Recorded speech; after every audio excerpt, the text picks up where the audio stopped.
ಸ್ವಾಗತ. ಹೇಗಿದ್ರ ಎಲ್ಲರೂ? ಹೇಗಿದ್ರ?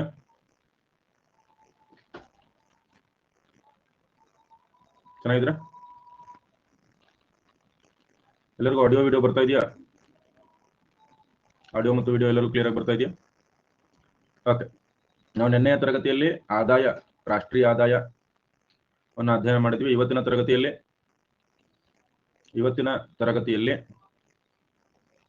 ಯಾವುದನ್ನು ಅಧ್ಯಯನ ಮಾಡೋಣ? ಹಣದುಬ್ಬರ ಇದೆ ಟಾಪಿಕ್. ಹಣದುಬ್ಬರನೇ ಮಾಡ್ಬಿಡೋಣ.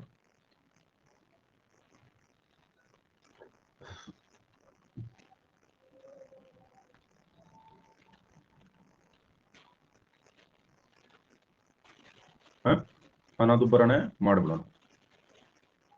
ಯೂನಿವರ್ಸಲ್ ಬೇಸಿಕ್ ಇನ್ಕಮ್ ನಿನ್ನೆ ಹೇಳಿದಿನಲ್ಲ ನಾನು ನಿಮ್ಗೆ.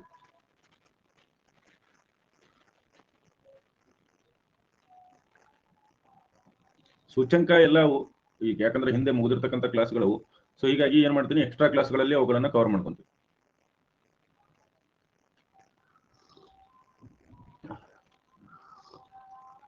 ಈಗ ಮೊದಲು ಮೇನ್ ಕಾನ್ಸೆಪ್ಟ್ಗಳನ್ನ ಮುಗಿಸ್ತಾ ಹೋಗೋಣ.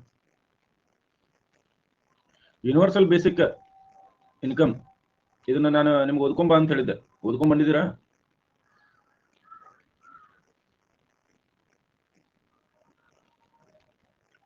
ಓದ್ಕೊಂಡ್ ಬಂದಿದ್ರೆ ಆಯ್ತು.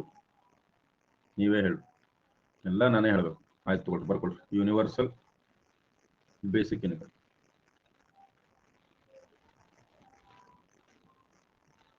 ರೈಟ್. ಯೂನಿವರ್ಸಲ್ ಬೇಸಿಕ್ ಇನ್ಕಮ್ ಕನ್ನಡದಲ್ಲಿ ಏನಂತ ಕರಿತೀವಿ? ಇದನ್ನ ಕನ್ನಡದಲ್ಲಿ ಏನಂತ ಕರಿತೀವಿ? ಸಾರ್ವತ್ರಿಕ ಮೂಲ ಆದಾಯ ಅಥವಾ ಕನಿಷ್ಠ ಆದಾಯ. ಸಾರ್ವತ್ರಿಕ ಮೂಲ ಆದಾಯ, ಕನಿಷ್ಠ ಆದಾಯ ಅಂತಂತಂದ್ರೆ ದೇಶದ ಎಲ್ಲಾ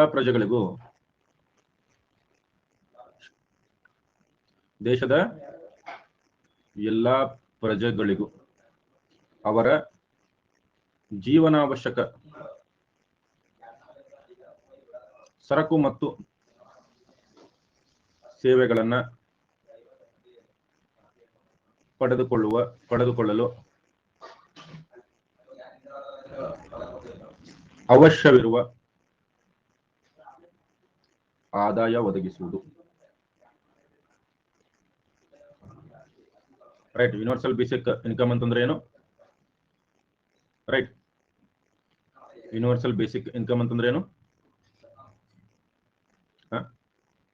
providing basic income to every citizen of the country to fulfill basic necessary needs. ಒಂದೇನು, ಒಬ್ಬ ವ್ಯಕ್ತಿಗೆ ಕನಿಷ್ಠವಾಗಿ ಏನೇನು ಬೇಕಾಗಿರುತ್ತೆ ಜೀವನದಲ್ಲಿ? ಒಬ್ಬ ವ್ಯಕ್ತಿಗೆ ಕನಿಷ್ಠ ಅಂತಂದ್ರೆ ಏನು ಬೇಕಿರುತ್ತೆ? ಆಹಾರ ಬೇಕಾ? ರೈಟ್. ಆಹಾರ ಬೇಕು, ವಸತಿ ಬೇಕು. ರೈಟ್. ಆಹಾರ ಬೇಕು, ವಸತಿ ಬೇಕು. ಇದರ ಗುರಿ ಏನು? ಬಡತನವನ್ನ ಕಡಿಮೆ ಮಾಡುವುದು,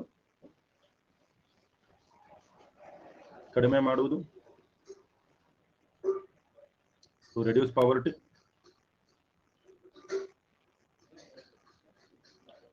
and to increase income equality. ಆದಾಯದ ಸಮಾನತೆಯನ್ನು ಹೆಚ್ಚಿಸುವುದು.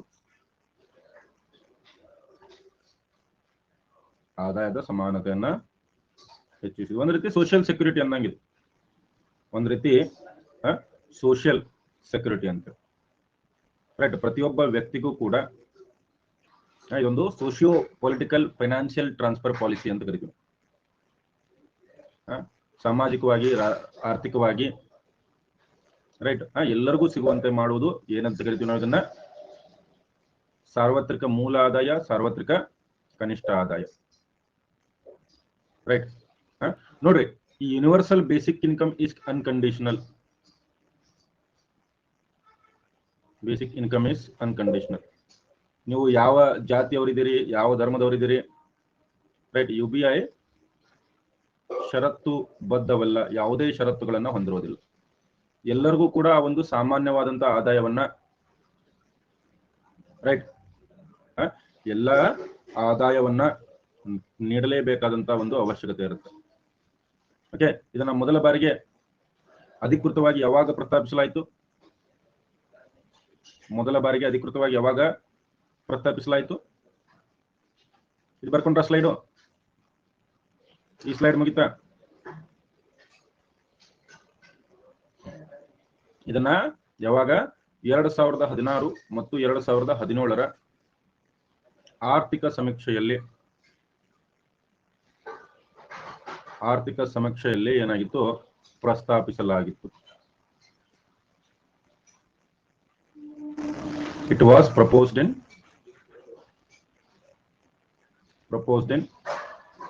Economic Survey of 2016 and 2017. ಎಸ್ಬಿಟ ನಾ ಕೇಳಿದ್ನಲ್ಲಿ ಯಾರ್ಯಾರು ಬರ್ಕೊಂಡಿಲ್ಲ ಅಂತ ಅವಾಗಲೇ ಹೇಳಬೇಕು. ಬರ್ಕೊಂಡಿಲ್ಲ ಸರ್ ವೇಟ್ ಮಾಡಿ ಅಂತ. ನೀವು ಒಂದು ತಾಸು ಆದ್ಮೇಲೆ ಹೇಳಿದ್ರೆ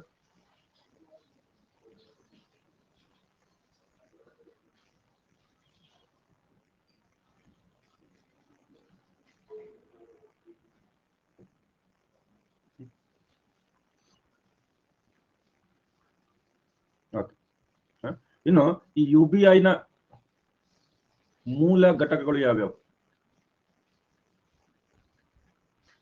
UBI-ನ ಮೂಲ ಘಟಕಗಳು, ಬೇಸಿಕ್ ಕಂಪೋನೆಂಟ್ಸ್ ಆಫ್ UBI ಏನೇನು?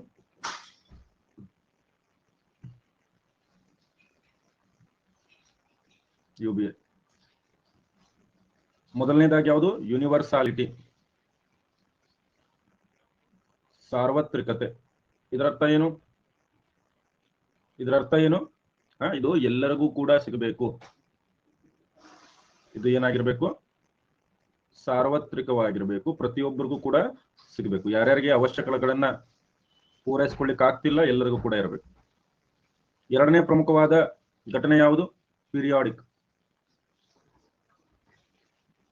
ಪೀರಿಯಾಡಿಕ್, ಆವರ್ತಕವಾಗಿರ್ಬೇಕು. ಅಂತಂದ್ರೆ ಒಂದೇ ಸಲ ಪೇಮೆಂಟ್ ಮಾಡೋದಲ್ಲ. ಏನ್ ಮಾಡಬೇಕು? ನಿಯಮಿತ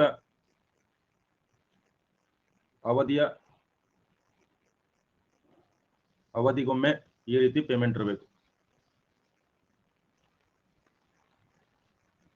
ಅವಧಿಯ ಅಂತರದಲ್ಲಿ ಇದು ಪಾವತಿ ಆಗಬೇಕು. ಅದು ತಿಂಗಳಿಗಾಗಬಹುದು, ವರ್ಷಕ್ಕಾಗಬಹುದು, ತಿಂಗಳಿಗೊಮ್ಮೆ ಆಗಿರ್ಬೋದು. Payments at a regular intervals.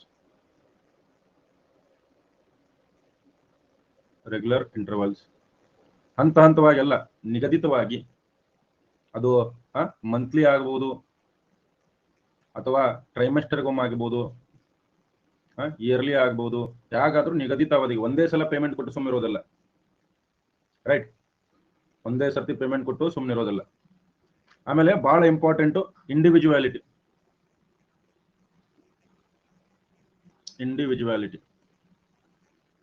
ವೈಯಕ್ತಿಕತೆಗೆ ನೋಡ್ರಿ, ಇದು ಪ್ರತಿಯೊಬ್ಬ ವ್ಯಕ್ತಿಗೂ ಕೂಡ ಇದನ್ನ ನೀಡಬೇಕು. ನೀವು ವ್ಯಕ್ತಿಗೆ ವೈಯಕ್ತಿಕವಾಗಿ ನೀಡಬೇಕು, ಗುಂಪಾಗಿ ನೀಡುವಂಗಿಲ್ಲ. ಪೇಮೆಂಟ್ಸ್ ಟು ಇಂಡಿವಿಜುವಲ್ಸ್, ಕುಟುಂಬಕ್ಕೆ ನೀಡುವಂಗಿಲ್ಲ. ಹೆಂಗ್ ನೀಡಬೇಕು? ಪ್ರತಿಯೊಬ್ಬ ವ್ಯಕ್ತಿಗೂ ಕೂಡ ಇದರಲ್ಲಿ ನೀವು ಪಾವತಿ ಮಾಡಬೇಕು. ನಾಲ್ಕನೇದು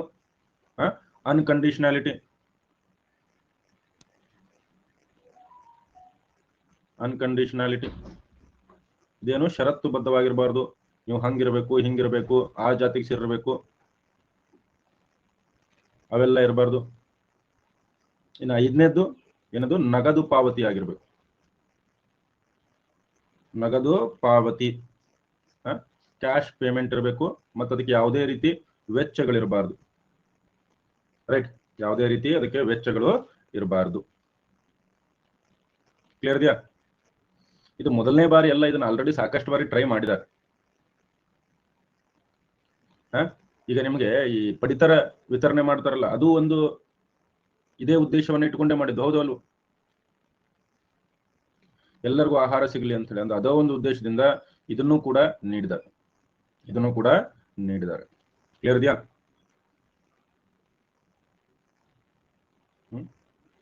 ಇದು ಇನ್ನೂ ಪ್ರಸ್ತಾಪ ಅಷ್ಟೇ ಆಗಿದೆ, ಇನ್ನು ಯಾರು ಇದನ್ನ ಇದು ಮಾಡಿಲ್ಲ.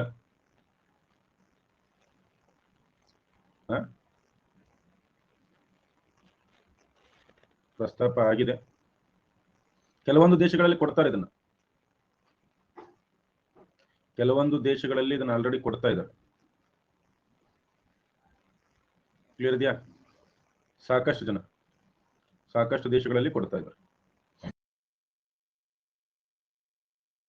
ನಾನು ಮೊದಲು ಕತಾರ್ಗೆ ಹೋಗಿದ್ನಲ್ಲ ಮೊನ್ನೆ ವರ್ಲ್ಡ್ ಕಪ್ ನೋಡ್ಲಿಕ್ಕೆ, ಕತಾರ್ನಲ್ಲೂ ಕೂಡ ಈ ರೀತಿ ಪ್ರತಿ ಒಬ್ಬರಿಗೂ ಇಷ್ಟಿಷ್ಟು ಆದಾಯ ಕೊಡಬೇಕಂತೇಳಿ ರೂಲ್ಸ್ ಇದೆ.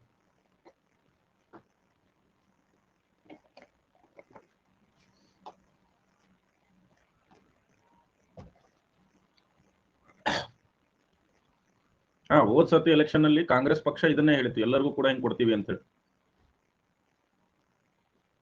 ಕತಾರಲ್ಲಿ ಇದನ್ನ ಲಾಸ್ಟ್ 2019 ಎಲೆಕ್ಷನ್ ಅಲ್ಲಿ ರಾಹುಲ್ ಗಾಂಧಿ ಇದನ್ನೇ ಮ್ಯಾನಿಫೆಸ್ಟ್ ಮಾಡಿದ್ರು. Cash payment is good. Cash payment ಕೊಡಬೇಕಲ್ಲ. ಈಗ ನೋಡ್ರಿ, ಕೊಡ್ತಾರೆ, ನೀವು ಅದನ್ನ ಆಹಾರ ತಿನ್ಲಿಕ್ಕೆ ಬಳಸ್ತಿರೋ, ಶಿಕ್ಷಣಕ್ಕಾಗಿ ಬಳಸ್ತಿರೋ, ಏನು ಮದ್ಯದ ಅಂಗಡಿಯಲ್ಲಿ ಖರ್ಚು ಮಾಡ್ತಿರೋ, ಅದು ನಿಮ್ಗೂ ಬಿಟ್ಟಿದ್ದು. ಅರ್ಥ ಆಯ್ತಾ ಎಲ್ಲರಿಗೂ? ಫಸ್ಟ್ ಥರ್ಡ್ ಏನು ಬಿಟ್ಟು, ಫಸ್ಟ್ ಅಂತಂದ್ರೆ ಎಲ್ಲರಿಗೂ ಸಿಗಬೇಕು. ಮೂರನೇದೇನು, ವ್ಯಕ್ತಿಗಳಿಗೆ ಸಿಗಬೇಕು, ಕುಟುಂಬಕ್ಕೆ ಅಥವಾ ಗ್ರಾಮಕ್ಕೆ ಹಿಂಗೆ ಸಿಗಬಾರ್ದು, ಪ್ರತಿಯೊಬ್ಬ ವ್ಯಕ್ತಿಗೂ. ಯಾಕಂತಂದ್ರೆ ಈಗ ನೋಡ್ರಿ, ಒಂದು ಕುಟುಂಬಕ್ಕೆ ಅಂತಕೊಂಡ್ರು, ಕುಟುಂಬಕ್ಕೆ ಕೊಟ್ಟಾಗ ಏನಾಗುತ್ತೆ, ಕುಟುಂಬಕ್ಕೆ ಕೊಟ್ಟಾಗ ಏನಾಗುತ್ತೆ, ಯಾವ ಪುರುಷ ಸದಸ್ಯನೇ ಇಟ್ಕೊಂಡ್ಬಿಡ್ತಾನೆ, ಮಹಿಳೆಯರಿಗೆ ಸಿಗೋದಿಲ್ಲ. ಹೀಗಾಗಿ ಮಹಿಳೆಗೂ ಬೇರೆ, ಪ್ರತಿಯೊಬ್ಬ ವ್ಯಕ್ತಿಗೂ ಬೇರೆ ಬೇರೆ ಕೊಟ್ರೆ ಹಿಂಗೆ. ಕ್ಲಿಯರ್ ಇದೆ ಎಲ್ಲರಿಗೂ? ಇಷ್ಟೇ ಸಾಕು, ಇದ್ರ ಬಗ್ಗೆ ಭಾಳ ಡಿಸ್ಕಸ್ ಬೇಡ. ಹಣದುಬ್ಬರ ಶುರು ಮಾಡೋಣ. ಹಣದುಬ್ಬರವನ್ನ ಶುರು ಮಾಡೋಣವಾ? ಆರ್ ಯು ರೆಡಿ ಫಾರ್ ಹಣದುಬ್ಬರ? ಯಾರ್ಯಾರು ರೆಡಿ ಇದ್ದೀರಿ ಹಣದುಬ್ಬರಕ್ಕೆ? ಯಾರ್ಯಾರು ರೆಡಿ ಇದ್ದೀರಿ? ಎಲ್ಲರೂ ಈ ಅಂತ ಹಾಕ್ರಿ, ಎಲ್ಲರೂ ಈ ಅಂತ ಹಾಕ್ರಿ.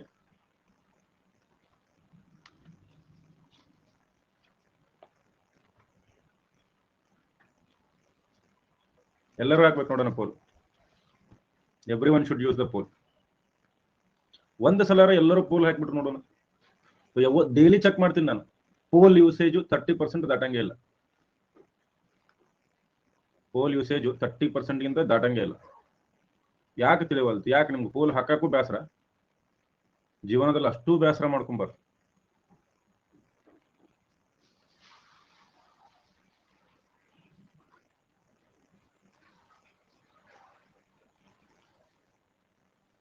ಆಲ್ರೈಟ್,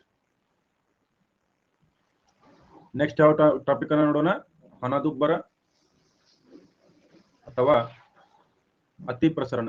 ನೋಡ್ರಿ, ನಾನು ಟಾಪಿಕ್ ಗಳನ್ನ ಹೆಂಗ್ ಕಂಟ್ರೋಲ್ ಮಾಡ್ತಿರ್ತೀನಿ, ಯಾವ ರೀತಿ ಪಾಠ ಮಾಡ್ತಿರ್ತೀನಿ, ನಾನೆಲ್ಲ ಇಲ್ಲಿ ನನ್ನ ಹತ್ರ ಬುಕ್ ಇದೆ, ಬುಕ್ ನಲ್ಲಿ ಎಲ್ಲ ಟಿಕ್ ಮಾಡ್ಕೊತಿರ್ತೀನಿ. ಸೊ ಎಲ್ಲಾ ಟಾಪಿಕ್ ಗಳನ್ನ ಕವರ್ ಮಾಡೋದು ನನ್ನ ಜವಾಬ್ದಾರಿ. ಎನ್ ಅಕಾಡೆಮಿ ಅವರು ಒಂದು ಬುಕ್ ಕೊಟ್ಟಿದ್ದಾರೆ. ಎನ್ ಅಕಾಡೆಮಿ ಅವರು ಕೊಟ್ಟಿರ್ತಕ್ಕಂಥ ಬುಕ್ ನಲ್ಲಿ ನಾನು ಎಲ್ಲಾ ಟಾಪಿಕ್ ಗಳನ್ನ ಬರ್ಕೊಂಡು ಇಟ್ಕೊಂಡಿರ್ತೀನಿ, ಯಾವ ಕವರ್ ಮಾಡಾಕತ್ತೆ ಅಂತ. ಇಲ್ಲಿ ನೋಡ್ರಿ, ಕಾಣಿಸ್ತಾ ಇದೆ ಎಲ್ಲರಿಗೂ? ಯಾವ ಟಾಪಿಕ್ ಕವರ್ ಆಗ್ತಿದೆ, ಯಾವ ಟಾಪಿಕ್ ಕವರ್ ಆಗ್ತಿಲ್ಲ. ಸೊ ನಾನು ಎಲ್ಲ ಬರ್ಕೊಂಡಿರ್ತೇನೆ, so don't worry.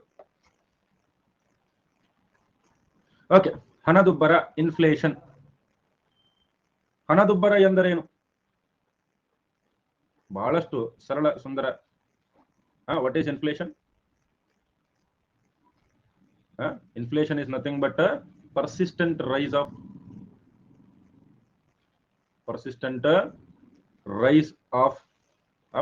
in the average price of goods and services.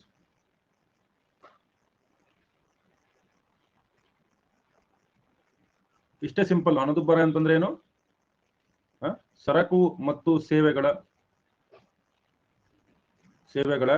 ಸರಾಸರಿ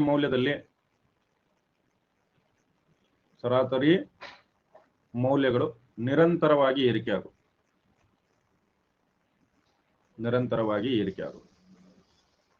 ಎಕ್ಸಾಂಪಲ್, ಈಗ ಆಲೂಗಡ್ಡೆ ಇದೆ.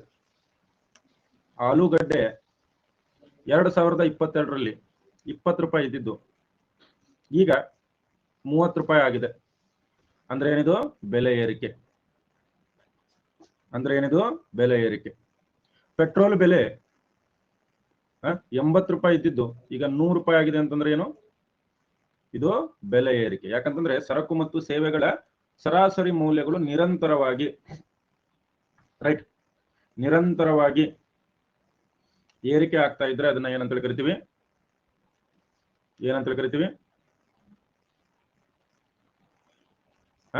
ಹಣದುಬ್ಬರ ಅಥವಾ ಅತಿ ಪ್ರಸರಣ ಅಂತ ಕರಿತೀವಿ. ರೈಟ್, ಹಣದುಬ್ಬರ ಅಥವಾ ಸೊ ನೋಡ್ರಿ, ಮೊದಲು ಈ ಹಣದುಬ್ಬರದ ಇನ್ನೊಂದು ಪರಿಣಾಮ ಏನಾಗುತ್ತೆ ಅಂತಂದ್ರೆ, ಈಗ ಮೊದಲು ನಾವು 30 ರೂಪಾಯಿಯಲ್ಲಿ ಎಷ್ಟು ಕೆಜಿ ಆಲೂಗಡ್ಡೆ ತಗೋಬಹುದಾಗಿತ್ತು? ಎಷ್ಟು ಕೆಜಿ? 20 ರೂಪಾಯಿಗೆ 1 ಕೆಜಿ ಅಂದ್ರೆ 30 ರೂಪಾಯಿಗೆ ಎಷ್ಟು ಕೆಜಿ? 2020ರಲ್ಲಿ 1 ಕೆಜಿ. ಇವತ್ತು 30 ರೂಪಾಯಿಲಿ ಎಷ್ಟು ತಗೋಬಹುದು? 1 ಕೆಜಿ ತಗೋಬಹುದಾ? ಸೊ ಅಂತಂದ್ರೆ ಇಲ್ಲಿ ನೋಡ್ರಿ, ಹಣದ ಮೌಲ್ಯ ಕಡಿಮೆ ಆಗ್ತಾ ಇದೆಯಾ?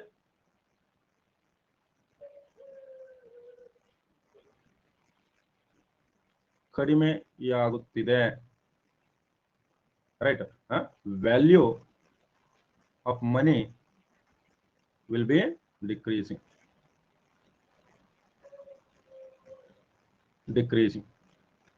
ಇದನ್ನೇ ನಾವೇನಂತ ಕರಿತೀವಿ? ಹಣದುಬ್ಬರ ಅಂತ ಹೇಳಿ ಕರಿತೀವಿ. ಹಣದುಬ್ಬರ. ಈ ಹಣದುಬ್ಬರದಿಂದ ನೋಡ್ರಿ, ಹಣದುಬ್ಬರದಿಂದ ಸಾಕಷ್ಟು ಪರಿಣಾಮಗಳು ಉಂಟಾಗ್ತವೆ. ರೈಟ್, ಸಾಕಷ್ಟು ಪರಿಣಾಮಗಳು ಉಂಟಾಗ್ತವೆ. ಕ್ಲಿಯರ್ ಇದೆಯಾ? ಕ್ಲಿಯರ್ ಇದೆಯಾ? ಹಣದ ಮೌಲ್ಯ ಕಡಿಮೆ ಆಗುತ್ತೆ. ಸೊ ಅದು ಸಾಕಷ್ಟು. ಈಗ ನೋಡ್ರಿ, ನಿಮ್ಮಲ್ಲಿರ್ತಕ್ಕಂಥ ಹಣದ ಮೌಲ್ಯ ಕಡಿಮೆ ಆದ್ರೆ ಏನಾಗುತ್ತೆ? ನಿಮಗೆ ಸ್ಯಾಲ್ರಿ ಇಮಿಡಿಯೇಟ್ ಆಗಿ ಜಾಸ್ತಿ ಆಗೋದಿಲ್ಲ. ಸ್ಯಾಲ್ರಿ ಜಾಸ್ತಿ ಆಗೋದಿಲ್ಲ, ಅದ್ರ ಬೆಲೆಗಳು ಹೆಚ್ಚಾದಾಗ ಏನಾಗುತ್ತೆ? ನಿಮಗೆ ಜೀವನ ಕಷ್ಟ ಆಗುತ್ತೆ, ಉಳಿತಾಯ ಕಡಿಮೆ ಆಗುತ್ತೆ. ಸೊ ಈ ಹಣದುಬ್ಬರ ಏನು ಅನ್ನೋದನ್ನ ಅರ್ಥ ಮಾಡ್ಕೊಂಡ್ರಿ. ಇನ್ನು ಈ ಹಣದುಬ್ಬರದ ವಿಧಗಳನ್ನ ನೋಡೋಣ, ಆಮೇಲೆ ಪರಿಣಾಮಗಳನ್ನ ನೋಡೋಣ. ಹಣದುಬ್ಬರ ಅಂತಂದ್ರೆ ಸರಕು ಮತ್ತು ಸೇವೆಗಳ ಬೆಲೆ ಹೆಚ್ಚಾಗುವುದು. Types of inflation. ಹಣದುಬ್ಬರದ ವಿಧಗಳು ಏನು? ರೈಟ್, ಹಣದುಬ್ಬರದ ವಿಧಗಳು ಯಾವ್ಯಾವ ರೀತಿಯ ಹಣದುಬ್ಬರ ಇರ್ತವೆ? ಯಾವ್ಯಾವ ರೀತಿಯ ಹಣದುಬ್ಬರಗಳು ಇರ್ತವೆ ನಮಗೆ ಕಂಡು ಬರ್ತವೆ? ಯಾವ್ಯಾವುದು? ಮೊದಲನೇದಾಗಿ ಏನು? ಬೇಡಿಕೆ ಸೆಳೆತ ಹಣದುಬ್ಬರ ಅಂತ ಕರೀತೀವಿ. ಹಣದುಬ್ಬರ ಅಥವಾ ಡಿಮ್ಯಾಂಡ್ ಫುಲ್ ಇನ್ಫ್ಲೇಷನ್. ನೋಡ್ರಿ, ಹಣದುಬ್ಬರ ಯಾವಾಗ ಆಗುತ್ತೆ? 2 ಕಂಡೀಷನ್ ಇರಬೇಕು. ಹಣದುಬ್ಬರ ಯೂಶುವಲಿ 2 ಕಂಡೀಷನ್ ಇರುತ್ತೆ. ನೋಡ್ರಿ, ಯಾವಾಗಿದ್ರು ಡಿಮ್ಯಾಂಡ್ ಮತ್ತು ಸಪ್ಲೈ ಅನ್ನ ನೀವು ಅರ್ಥ ಮಾಡ್ಕೋಬೇಕು. ಡಿಮ್ಯಾಂಡ್, ಸಪ್ಲೈ, ಈ ಸಿಚುವೇಶನ್ ಅನ್ನ ಬಹಳ ನೀಟಾಗಿ ಅರ್ಥ ಮಾಡ್ಕೋಬೇಕು. ಯಾವ ರೀತಿ ಪೂರೈಕೆ ಇದೆ, ಯಾವ ರೀತಿ ಬೇಡಿಕೆ ಇದೆ. ಮಾರುಕಟ್ಟೆಯಲ್ಲಿ ಬೆಲೆಗಳು ನಿರ್ಧಾರವಾಗೋದು ಯಾವುದ್ರ ಮೇಲೆ? ಮಾರುಕಟ್ಟೆಯಲ್ಲಿ ಬೆಲೆಗಳು ನಿರ್ಧಾರ ಆಗೋದು ಯಾವುದ್ರ ಮೇಲೆ? ಇವೆರಡರ ಮೇಲೆ, ಬೇಡಿಕೆ, ಪೂರೈಕೆ. ಬೇಡಿಕೆ ಹೆಚ್ಚಾದ್ರೂ ಹಣದುಬ್ಬರ ಆಗುತ್ತೆ, ಪೂರೈಕೆ ಕಡಿಮೆ ಆದ್ರೂ ಕೂಡ ಹಣದುಬ್ಬರ ಆಗುತ್ತೆ. ಬೇಡಿಕೆ ಹೆಚ್ಚಾದ್ರೂ ಕೂಡ ಹಣದುಬ್ಬರ ಆಗುತ್ತೆ, ಪೂರೈಕೆ ಕಡಿಮೆ ಆದ್ರೂ ಕೂಡ ಹಣದುಬ್ಬರ ಆಗುತ್ತೆ. ಹೌದಾ? Yes or no? Yes or no? Clear ಇದೆಯಾ? ಸಪೋಸ್ 10 ಸೇಬುಗಳಿಗೆ ಬೇಡಿಕೆ ಇದ್ದು ಪೂರೈಕೆ 10 ಸೇಬುನೇ ಇದ್ರೆ,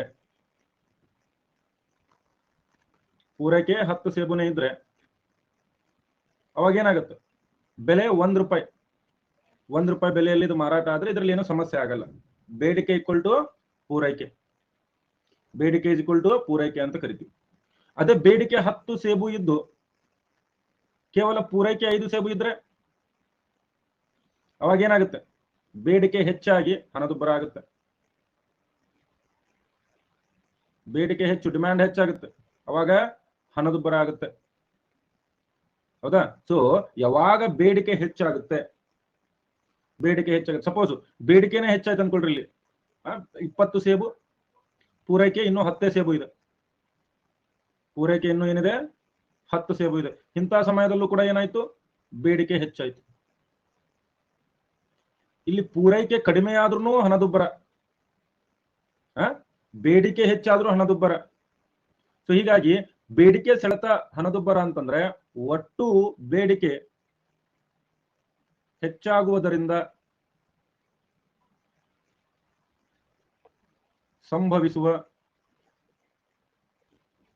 ಸಂಭವಿಸುವ ಹಣದುಬ್ಬರವನ್ನು ನಾವೇನಂತ ಕರಿತೀವಿ? ಹಣದುಬ್ಬರವನ್ನ ಏನಂತ ಕರಿತೀವಿ? ಬೇಡಿಕೆ ಸೆಳೆತ ಹಣದುಬ್ಬರ ಅಂತ ಕರಿತೀವಿ.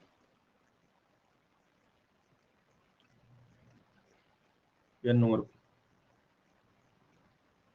ಕ್ಲಿಯರ್ ಇದೆಯಾ? ಇಲ್ಲಿ ನೋಡ್ರಿ, ನಾನು ನಿಮ್ಗೆ ಹೇಳಿದ್ದೀನಿ, ಬೇಡಿಕೆ ಹೆಚ್ಚಾಗಬಹುದು ಅಥವಾ ಸಪ್ಲೈ ಕಡಿಮೆ ಆದ್ರೂ ಬೇಡಿಕೆ ಹೆಚ್ಚಾದಂತಾನೆ. ಸಪ್ಲೈ ಕಡಿಮೆ ಆದ್ರೂ ಕೂಡ ಏನದು? ಬೇಡಿಕೆ ಹೆಚ್ಚಾದಂತಾನೆ. ಬೇಡಿಕೆ ಹೆಚ್ಚಾದಂತೆ. ಇದನ್ನು ಕೂಡ ನೀವು ನೆನಪಲ್ಲಿ ಇಟ್ಕೋಬೇಕು. Right. If aggregate demand in the market for goods and services increases, it will cause demand pull inflation. ಬಹಳ ನೀಟಾಗಿ ನೆನಪಲ್ಲಿ ಇಟ್ಕೋಬೇಕು. ಕ್ಲಿಯರ್ ಇದೆಯಾ? ಬಹಳ ನೀಟಾಗಿ ನೆನಪಲ್ಲಿ ಇಟ್ಕೋಬೇಕು. ಆದ್ರೆ ನಿಮ್ಗೆ ಗೊತ್ತಿರಬೇಕು, ಇಲ್ಲಿ 2 ಕಂಡೀಷನ್ ಬರ್ತವೆ. ಬೇಡಿಕೆ ಹೆಚ್ಚಾಗುವುದು ಅಥವಾ ಪೂರೈಕೆ ಕಡಿಮೆ ಆದ್ರೂ ಕೂಡ ಬೇಡಿಕೆ ಹೆಚ್ಚಾಗುವುದು. ಬೇಡಿಕೆ ಅಷ್ಟೇ ಇದ್ರೂ ಕೂಡ ನಮಗೆ ಏನಾಗುತ್ತೆ? ಸ್ಟ್ರಕ್ ಯಾಕಾಗುತ್ತದು? ನಮ್ಮ ಇಂಟರ್ನೆಟ್ ಅನ್ನ ಚೆಕ್ ಮಾಡ್ಕೊಳ್ರಿ.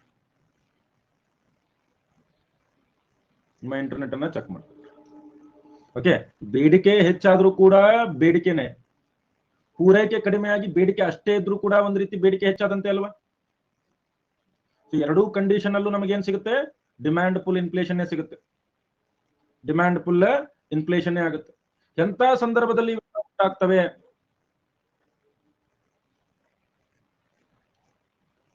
ಎಂತ ಸಂದರ್ಭದಲ್ಲಿ ಇದು ಉಂಟಾಗುತ್ತೆ ಹೇಳ್ರಿ?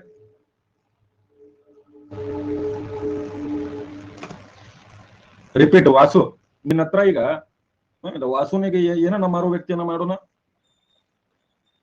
ನಿಂಬೆ ಹಣ್ಣು ಮಾರುವ ವ್ಯಕ್ತಿಯನ್ನಾಗಿ ಮಾಡೋಣ. ನಿಂಬೆ ಹಣ್ಣು ಮಾರುವ ವ್ಯಕ್ತಿ. ಈಗ ನಿಂಬೆ ಹಣ್ಣು ಡೈಲಿ ನೀನು 100 ನಿಂಬೆ ಹಣ್ಣನ್ನ ತರ್ತಾ ಇದೀಯ. ಸಪ್ಲೈ ಎಷ್ಟಿದೆ ನಿನಗೆ ವಾಸು? ಸಪ್ಲೈ ಎಷ್ಟಿದೆ ನಿನಗೆ? ಸಪ್ಲೈ ಎಷ್ಟಿದೆ? 100 ನಿಂಬೆ ಹಣ್ಣು, 100 ಲೆಮನ್. ಡೈಲಿ ಡಿಮ್ಯಾಂಡ್ ಎಷ್ಟಿರ್ತಿತ್ತಪ್ಪ? ಡಿಮ್ಯಾಂಡ್ ಎಷ್ಟಿರ್ತಿತ್ತು? 100 ಲೆಮನ್ ಇರ್ತಿತ್ತು ಅನ್ಕೋ.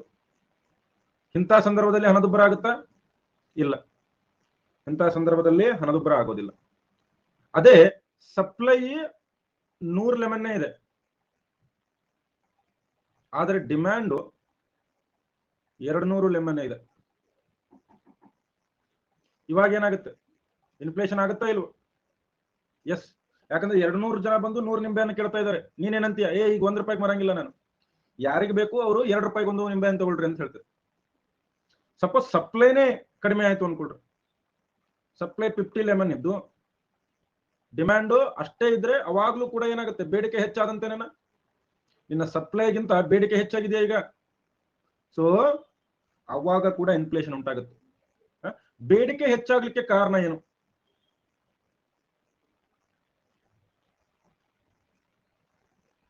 Causes for increase in demand. Causes for increase in demand. ಯಾವಾಗ ಆಗಬಹುದು? ಮೊದಲನೇದು ರೈಸ್ ಇನ್ ಪಾಪ್ಯುಲೇಷನ್. ನಮ್ಮಲ್ಲಿ ಭಾರತ ಬಹಳ ಯಾವುದಕ್ಕೆ ಹೆಸರುವಾಸಿ? ಜನಸಂಖ್ಯಾ ಏರಿಕೆ. ಜನಸಂಖ್ಯಾ ಏರಿಕೆ ಆಯ್ತಪ್ಪ ಅಂತಂದ್ರೆ ಡಿಮ್ಯಾಂಡ್ ಜಾಸ್ತಿ ಆಗೇ ಆಗ್ತದೆ. ನಮ್ಮಲ್ಲಿ ಏನು ಉತ್ಪಾದನೆ ಮಾಡೋದು ಪ್ರಮುಖತೆ ಇದ್ರೂ ಕೂಡ ಜನಸಂಖ್ಯೆ ಉತ್ಪಾದನೆಗೆ ಸಮಸ್ಯೆ ಇಲ್ಲ. ಜನಸಂಖ್ಯೆ ಸಿಕ್ಕಾಪಟ್ಟೆ ನಾವು ಯಾವಾಗಿದ್ರೂ ಬೆಳೆಸ್ತೀವಿ. ಇದು ಮೇನ್. ಯಾಕಂತಂದ್ರೆ ಮೊದಲು 10 ಜನ ಇದ್ರೆ 10 ನಿಂಬೆ, ಈಗ 200 ಜನ ಆಗಿದ್ದಾರೆ. ಸೊ ಡಿಮ್ಯಾಂಡ್ ಹೆಚ್ಚಾಗುತ್ತೆ. ಎರಡನೇ ಪ್ರಮುಖ ಕಾರಣ ಯಾವುದು? Rise in income. ಆದಾಯದ ಏರಿಕೆ ಆದಾಗ ಕೂಡ ಏನಾಗುತ್ತೆ? ಈ ರೀತಿ ಆಗುತ್ತೆ. ಮೊದಲು ನಿನ್ನ ಹತ್ರ 5 ರೂಪಾಯಿ ಇತ್ತು, ಹೀಗಾಗಿ ನೀನು 10 ರೂಪಾಯಿ ಅಷ್ಟೇ ಇತ್ತು, ಒಂದು ನಿಂಬೆಯನ್ನು ತಗೊಂತಿದ್ದೆ. ಈ 20 ರೂಪಾಯಿ ನಿನ್ನ ಆದಾಯ ಆದಾಗ ಹೆಚ್ಚಿನ ನಿಂಬೆಯನ್ನು ತಗೊಳ್ತಾ ಇದೆಯಾ ನೀನು. ಆದಾಯ ಹೆಚ್ಚಾದ್ರೆ ಖರ್ಚು ಕೂಡ ಜಾಸ್ತಿ ಮಾಡ್ತೀವಿ, ಖರ್ಚು ಕೂಡ ನಾವು ಜಾಸ್ತಿ ಮಾಡೇ ಮಾಡ್ತೀವಿ. ಅರ್ಥ ಆಗ್ತಿದ್ಯಾ? ಇನ್ನು ಮೂರನೇದ್ದು ಎಂತ ಸಂದರ್ಭಗಳಲ್ಲಿ ಆಗ್ಬೋದು? ಎಂತ ಸಂದರ್ಭದಲ್ಲಿ? Excessive government expenditure.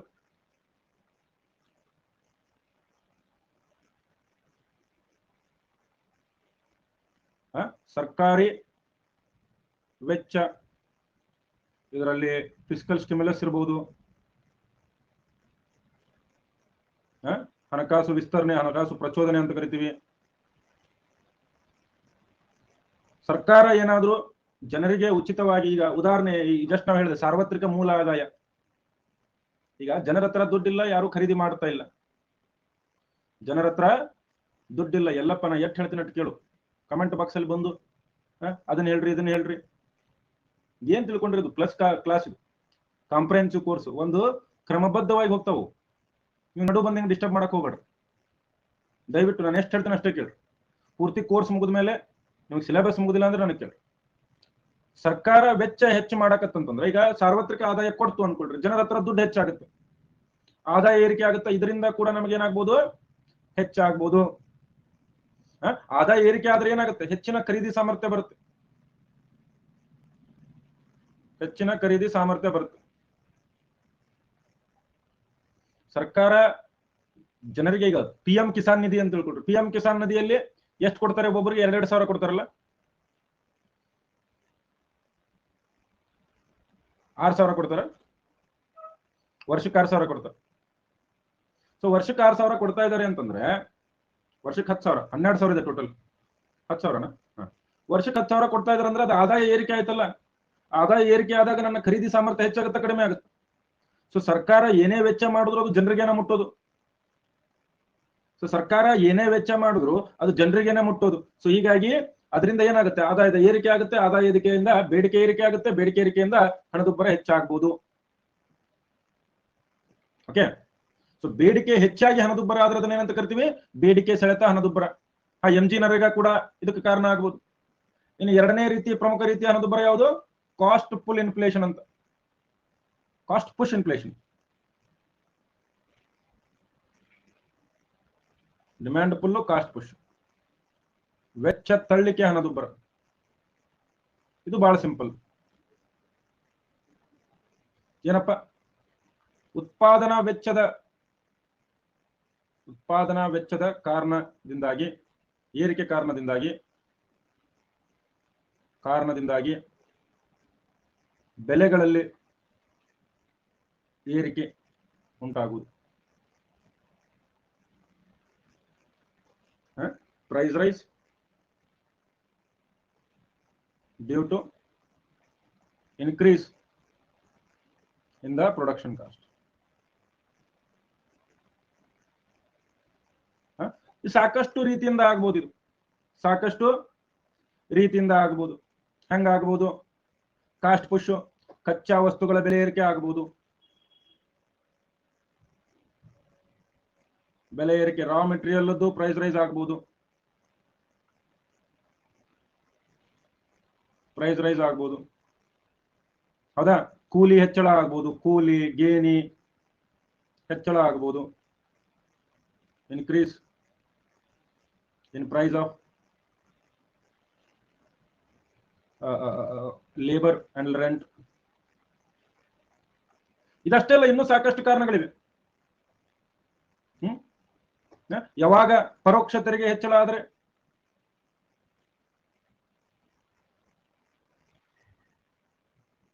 Rice in indirect taxes. ಈಗ GST ಹೆಚ್ಚಾದ್ರೂ ಕೂಡ ಅದು ಕೂಡ ಏನಂತ ಹೇಳ್ಬೋದು ನಾವು? ಕಾಸ್ಟ್ ಪುಷ್ ಇನ್ಫ್ಲೇಷನ್ ಅಂತ ಹೇಳ್ಬೋದು. ಹೌದಾ? GST ಹೆಚ್ಚಾದ್ರೆ ಅದು ಕೂಡ. ಅಥವಾ rise in minimum support price.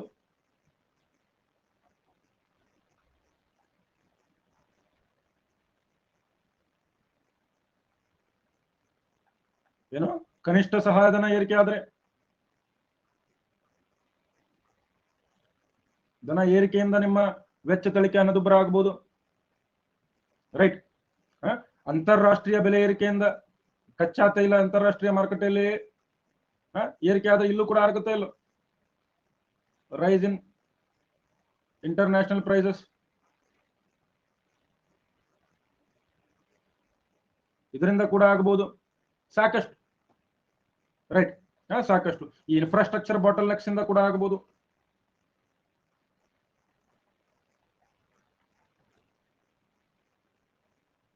ಮೂಲ ಸೌಕರ್ಯ ಅವ್ಯವಸ್ಥೆ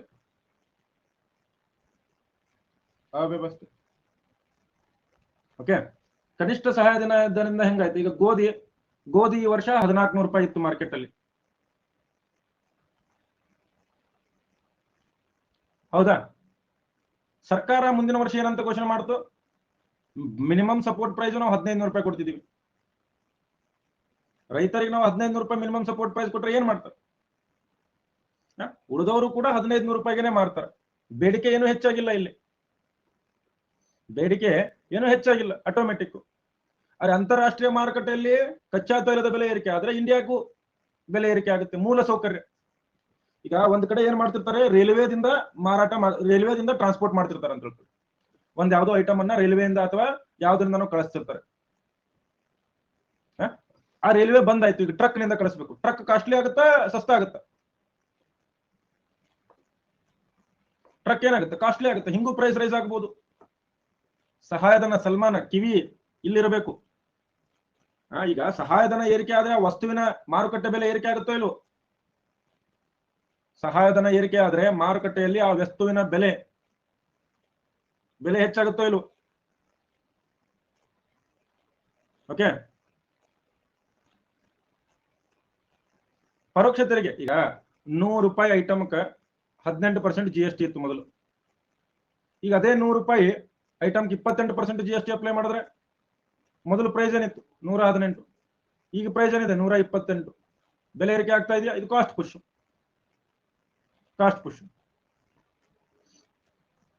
ಎಲ್ಲರಿಗೂ ಅರ್ಥ ಆಯ್ತಾ? ಡಿಮ್ಯಾಂಡ್ ಪುಲ್ಲು ಮತ್ತು ಕಾಸ್ಟ್ ಪುಷ್ ಎಲ್ಲರಿಗೂ ಅರ್ಥ ಆಗಿದೆಯಾ? ಡಿಮ್ಯಾಂಡ್ ಹೆಚ್ಚಾಗೋದು ಬೇರೆ, ಉತ್ಪಾದನಾ ಖರ್ಚು ಹೆಚ್ಚಾಗೋದು ಬೇರೆ.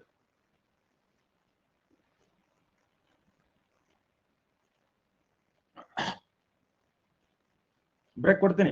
ಯಾರ್ಯಾರಿಗೆ ಡೌಟ್ ಇದೆ ಕೈ ಎತ್ರಿ.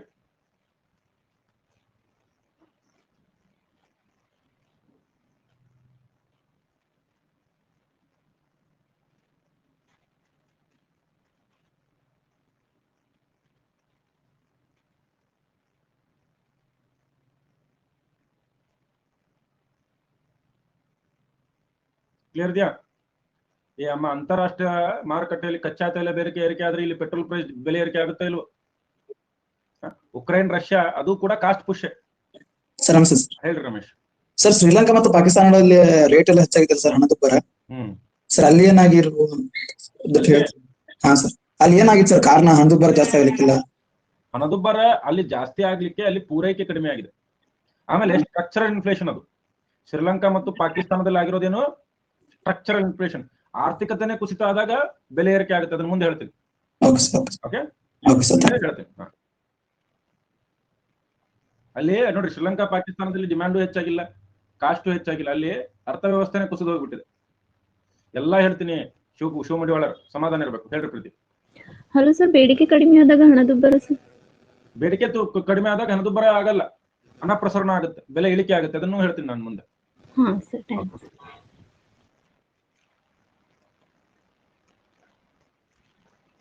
ಹೇಳ್ರಿ. Government first grade college. ನಮಸ್ತೆ ರೀ ಗುರು. ನಮಸ್ತೆ. ಹೇಳಿ ಸರ್, ಇದು ಸಾರ್ವತ್ರಿಕ ಮೂಲ ಆದಾಯ ಅದಲ್ರಿ sir?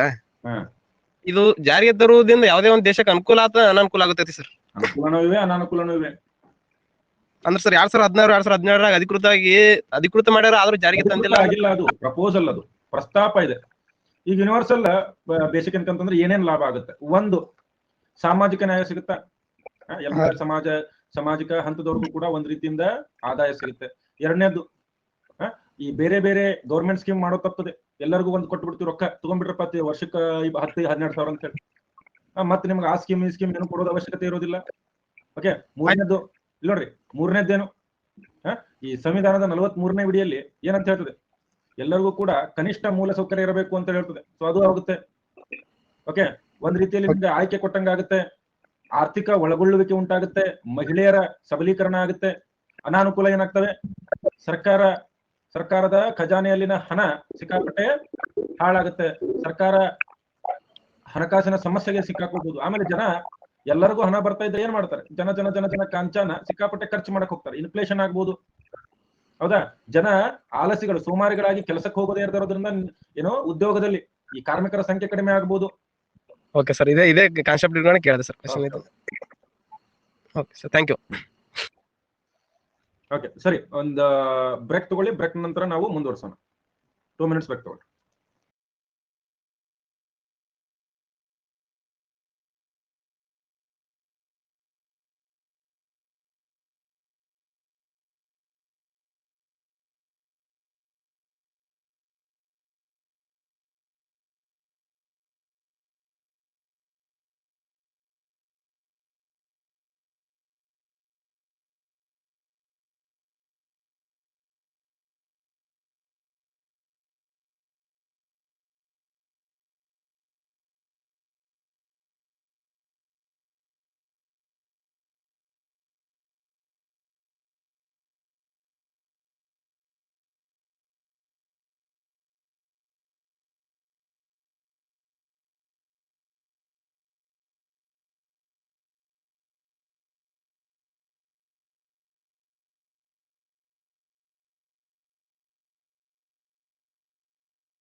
Yes, welcome back everyone.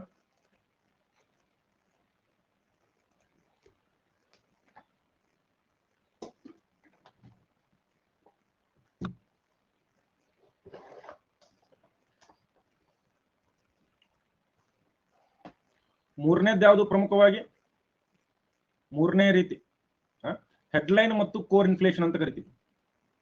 Headline ಮತ್ತು ಕೋರ್ ಇನ್ಫ್ಲೇಷನ್.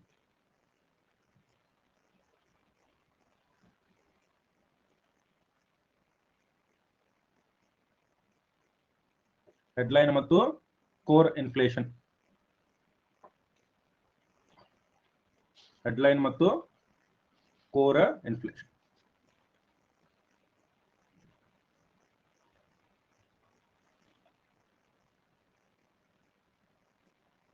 ಮೂಲ ಹಣದುಬ್ಬರ ಏನಿದು? ಹೆಡ್ಲೈನ್ ಇನ್ಫ್ಲೇಷನ್ ಅಂದ್ರೆ ಏನು?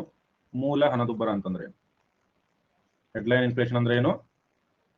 ಕೋರ್ ಇನ್ಫ್ಲೇಷನ್ ಅಂದ್ರೆ ನೀವೆರಡೂ ಕೂಡ ನೀವು ಬಹಳ ನೀಟಾಗಿ ಅರ್ಥ ಮಾಡ್ಕೋಬೇಕು. ಒಂದ್ ಕಡೆ ನಾನು ಹೆಡ್ಲೈನ್ ಬರಿತೀನಿ,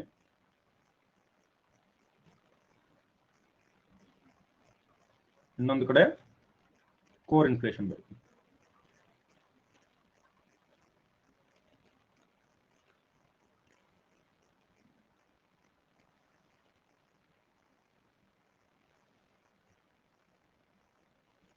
ಹೆಡ್ಲೈನ್ ಇನ್ಫ್ಲೇಷನ್ ಮತ್ತು ಕೋರ್ ಇನ್ಫ್ಲೇಷನ್. ಕೋರ್ ಇನ್ಫ್ಲೇಷನ್ ಅಂತಂದ್ರೆ ಏನು? Change in the cost of goods and services. Change in the cost of goods and services, but does not include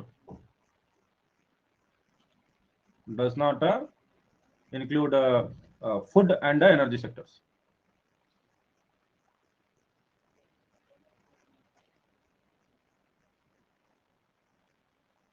ಆಹಾರ ಮತ್ತು ಇಂಧನ ಕ್ಷೇತ್ರದ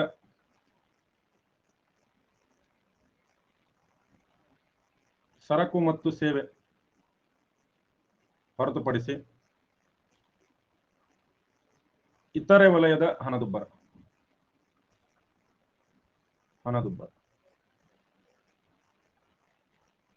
ರೈಟ್. ಇತರೆ ಹಣದುಬ್ಬರ, ಇದನ್ನ ಕೋರ್ ಅಂತ ಹೇಳಿ ಕರಿತೀವಿ. ರೈಟ್. ಏನು ಹೆಡ್ಲೈನ್ ಇನ್ಫ್ಲೇಷನ್ ಅಂತಂದ್ರೆ ಏನು? Change in prices of all commodities, right? ಅಂದ್ರೆ ಏನು? Including food and energy. ಎಲ್ಲ ಸರಕು ಮತ್ತು ಸೇವೆಗಳ ಬೆಲೆಗಳಲ್ಲಿ ಬದಲಾವಣೆ.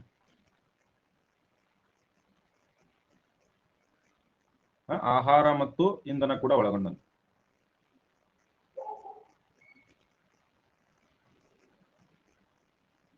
ಏನಪ್ಪಾ, ಯಾಕೆ ಇದನ್ನ ನಾವು ಅಳತೆ ಮಾಡ್ತೀವಿ? ಕೋರ್ ಇನ್ಫ್ಲೇಷನ್ ಮತ್ತು ಹೆಡ್ಲೈನ್ ಇನ್ಫ್ಲೇಷನ್ ನಾವು ಯಾಕೆ ಅಳತೆ ಮಾಡ್ತೀವಿ? ಯಾರು ಹೇಳ್ತೀರಿ? ಕೋರ್ ಇನ್ಫ್ಲೇಷನ್ ಮತ್ತು ಹೆಡ್ಲೈನ್ ಇನ್ಫ್ಲೇಷನ್ ಅನ್ನ ನಾವು ಯಾಕೆ ಅಳತೆ ಮಾಡ್ತೀವಿ? ಯಾಕೆ ನಾವು ಆಹಾರ ಮತ್ತು ಇಂಧನ ಕ್ಷೇತ್ರವನ್ನ ಬೇರೆ ಮಾಡಿಡ್ತೀವಿ? ಯಾಕೆ ಅಂತಂದ್ರೆ ಆಹಾರ ಮತ್ತು ಇಂಧನ ಏನಿವು ಅತ್ಯವಶ್ಯಕ ವಸ್ತುಗಳು. ಆಹಾರ ಮತ್ತು ಇಂಧನ ಏನಿವು ಅತ್ಯವಶ್ಯಕ ವಸ್ತುಗಳು. ಸೊ ಇವುಗಳಲ್ಲಿ ಡಿಮ್ಯಾಂಡ್ ಬಹಳ ಫ್ಲಕ್ಚುವೇಟ್ ಆಗ್ತಿರುತ್ತೆ. ಇವುಗಳಲ್ಲಿ ಏನು ಡಿಮ್ಯಾಂಡ್ ಬಹಳ ಫ್ಲಕ್ಚುವೇಟ್ ಆಗ್ತಿರುತ್ತೆ. ಕ್ಲಿಯರ್ ಇದೆಯಾ?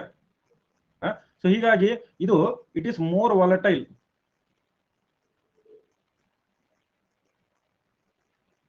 ಏನಾಗಿರುತ್ತೆ? ಇದು ಸಿಕ್ಕಾಪಟ್ಟೆ ಲೆಸ್ ವಾಲಟೈಲ್ ಆಗುತ್ತಲ್ಲ.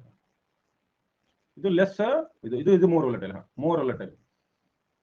ಈ ಒಂದು ರೀತಿ ಇದು ಹೆಚ್ಚು ಬದಲಾವಣೆ ಆಗ್ತದೆ.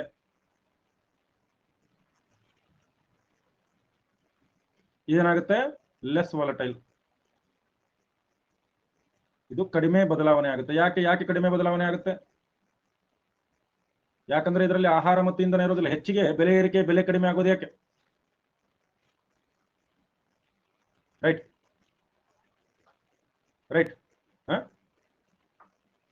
ಯಾಕಂತಂದ್ರೆ ನೋಡ್ರಿ, ಅಭಿವೃದ್ಧಿ ಹೊಂದುತ್ತಿರುವ ರಾಷ್ಟ್ರಗಳಲ್ಲಿ, ಡೆವಲಪಿಂಗ್ ಕಂಟ್ರೀಸ್ ಅಲ್ಲಿ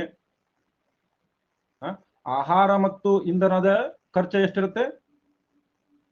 ಆಹಾರ ಮತ್ತು ಇಂಧನದ ಖರ್ಚು ಎಷ್ಟಿರುತ್ತೆ? ಫುಡ್ ಅಂಡ್ ಎನರ್ಜಿನೇ 40% ಇರುತ್ತೆ. 40% ಖರ್ಚು ಇದರ ಮೇಲೆನೆ ಇರುತ್ತೆ.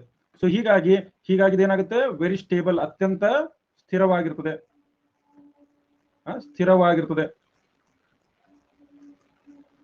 ಇದು ಸ್ಥಿರವಾಗಿರೋದಿಲ್ಲ. ಸೊ ಒಂದು ಡೆವಲಪಿಂಗ್ ಎಕಾನಮಿಗೆ ಯಾವುದು ಇರಬೇಕು?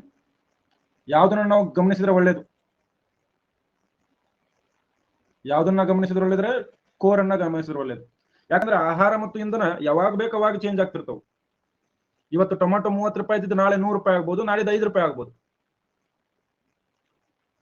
ಇವತ್ತು 30 ರೂಪಾಯಿ ಇದ್ದಿದ್ದು ನಾಳೆ 100 ರೂಪಾಯಿ ಆಗ್ಬೋದು, ನಾಡಿದ್ದು 5 ರೂಪಾಯಿ ಆಗ್ಬೋದು. ಈರುಳ್ಳಿ ಪ್ರೈಸ್ ನೋಡಿದ್ರೆ ಇಲ್ಲ ನೀವು? ಈರುಳ್ಳಿ ಪ್ರೈಸ್. ಹೀಗಾಗಿ ನಾವು ಈ ಹೆಡ್ಲೈನ್ ಇನ್ಫ್ಲೇಷನ್ ಕನ್ಸಿಡರ್ ಮಾಡಿದ್ರೆ ಹಣದುಬ್ಬರ ಬಹಳ ವೇರಿ ಆಗ್ತಿರ್ತದೆ, ವ್ಯತ್ಯಾಸ ಬಹಳ ಆಗಕ್ಕೆ ಶುರು ಆಗುತ್ತೆ. ಸೊ ಇದು ಅಭಿವೃದ್ಧಿ ಹೊಂದುತ್ತಿರುವ ರಾಷ್ಟ್ರಗಳಲ್ಲಿ ಹೆಡ್ಲೈನ್ ಇನ್ಫ್ಲೇಷನ್ ಅನ್ನ ಗಮನಿಸೋದು ಬಹಳ ಕಷ್ಟ ಆಗುತ್ತೆ. ಹೀಗಾಗಿ ಹೆಚ್ಚಾಗಿ ಅಭಿವೃದ್ಧಿ ಹೊಂದುತ್ತಿರುವ ರಾಷ್ಟ್ರಗಳಲ್ಲಿ ಕೋರ್ ಇನ್ಫ್ಲೇಷನ್ ಅನ್ನ ಬಳಸ್ತಾರೆ. ರೈಟ್.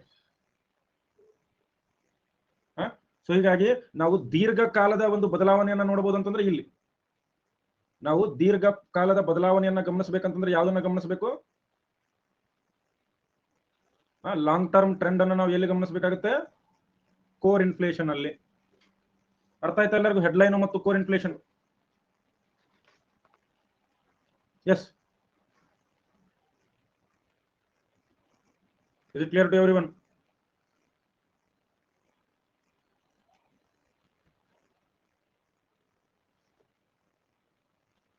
ಎಕ್ಸಾಂಪಲ್ ಏನಪ್ಪ? ಈಗ ನೋಡ್ರಿ, ಆಹಾರ ನೀವು ಏನೂ ಅರ್ಥ ಮಾಡ್ಕೊಳ್ಳೋದಿಲ್ಲಲ್ಲ, ಯಾಕೆ?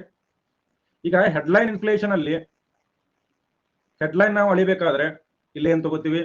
ಕಬ್ಬಿಣದ ಪ್ರೈಸ್ ಅನ್ನ ಕೂಡ ತಗೋತೀವಿ, ಚಿನ್ನದ ಪ್ರೈಸ್ ಅನ್ನ ಕೂಡ ನಾವು ತಗೋತೀವಿ, ಹಾಗೆ ಈರುಳ್ಳಿ, ಟೊಮ್ಯಾಟೊ, ಪೆಟ್ರೋಲು, ಇದನ್ನೆಲ್ಲ ನಾವು ತಗೋತೀವಿ. ಕೋರಲ್ಲಿ ಏನ್ ತಗೋತೀವಿ? ಕೇವಲ ಕಬ್ಬಿಣ, ಚಿನ್ನ, ಎಂಥವಷ್ಟೇ. ಸಿಮೆಂಟು ಈ ರೀತಿ ವಸ್ತುಗಳು ತಗೋತೀವಿ. ಆಹಾರ ಮತ್ತು ಇಂಧನದ್ದು ಇಲ್ಲಿ ತಗೊಳ್ಳೋದಿಲ್ಲ ನಾವು. ಆಹಾರನೂ ಇಲ್ಲ, ಇಂಧನನೂ ಇಲ್ಲ. ಇದರಲ್ಲಿ ಯಾವುದು ಬಹಳ ಹೆಚ್ಚು ಕಡಿಮೆ ಆಗುತ್ತೆ? ಯಾವುದು ಬಹಳ ಹೆಚ್ಚು ಕಡಿಮೆ ಆಗುತ್ತೆ? ಹೆಡ್ಲೈನ್ ಬಹಳ ಹೆಚ್ಚು ಕಡಿಮೆ ಆಗುತ್ತೆ. ಯಾಕಂದ್ರೆ ಆಹಾರ ಮತ್ತು ಇಂಧನ ಬೆಲೆಗಳು ಸಾಕಷ್ಟು ಏನಾಗುತ್ತವೆ? ಏರಿಳಿತವನ್ನ ಕಾಣ್ತವೆ. ಆಹಾರ ಮತ್ತು ಇಂಧನಗಳು ಸಾಕಷ್ಟು ಏರಿಳಿತವನ್ನ ಕಾಣ್ತವೆ. ಹೀಗಾಗಿ ನಾವು ಯಾವ್ದು ಬಳಸೋದು ಬೆಟ್ರು? ದೀರ್ಘಕಾಲದ ಬದಲಾವಣೆ ನಾವು ಎಲ್ಲಿ ಅಭಿವೃದ್ಧಿ ಹೊಂದುತ್ತಿರುವ ರಾಷ್ಟ್ರಗಳಲ್ಲಿ ನಾವು ನೋಡ್ಬೇಕು ಅಂತಂದ್ರೆ, ಅಭಿವೃದ್ಧಿ ಹೊಂದುತ್ತಿರುವ ರಾಷ್ಟ್ರಗಳಲ್ಲಿ ನೋಡ್ಬೇಕಂತಂದ್ರೆ ನಾವು ಯಾವ್ದನ್ನ ಗಮನಿಸಬೇಕು? ಲಾಂಗ್ ಟರ್ಮ್ ಇನ್ಫ್ಲೇಷನರಿ ಟ್ರೆಂಡ್ ನೋಡ್ಬೇಕು.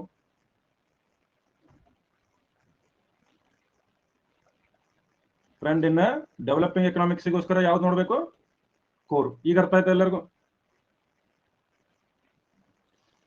ಈಗೆಲ್ಲರಿಗೂ ಅರ್ಥ ಆಯ್ತಾ? ಹಿಂದಿನ ಸ್ಲೈಡ್ ಅಲ್ಲೂ ಹೇಳಿದ್ದು ಇದನ್ನೇ ನಾನು, ಈ ಸ್ಲೈಡ್ ಅಲ್ಲಿ ಹೇಳಿದ್ದು ಇದನ್ನೇ. ಏನೋ ಚೇಂಜ್ ಹೇಳಿಲ್ಲ ನಾನು. ಅವಾಗ ನೀವು ಚಂದಂಗ್ ಕೇಳಿಸ್ಕೊಂಡಿಲ್ಲ, ಬರೆಯೋದ್ರೊಳಗೆ ಬಿಜಿ ಇದ್ರಿ. ಈಗ ಕೇಳಿಸ್ಕೊಳ್ತಾ ಇದ್ರಿ ಅಷ್ಟೇ. ಸಿಂಪಲ್. ಒನ್ಸ್ ಅಗೇನ್ ಇಲ್ಲ, ರಿಪೀಟ್ ನೋಡ್ರಿ. 4ನೇದೇನು? ರಚನಾತ್ಮಕ ಹಣದುಬ್ಬರ ಅಂತ ಹೇಳಿ. ರಚನಾತ್ಮಕ ಹಣದುಬ್ಬರ, ಸ್ಟ್ರಕ್ಚರಲ್ ಅನ್ಎಂಪ್ಲಾಯ್ಮೆಂಟ್, ಸ್ಟ್ರಕ್ಚರಲ್ ಇನ್ಫ್ಲೇಷನ್. ಏನ್ ಹೀಗಂದ್ರೆ, ಬ್ಯಾಕ್ ಸ್ಲೈಡ್. ಪ್ರಕಾಶ್ ಲೇಟ್ ಮಾಡಬೇಡ್ರಿ, ಬೇಗ ಬರ್ಕೊಳ್ರಿ.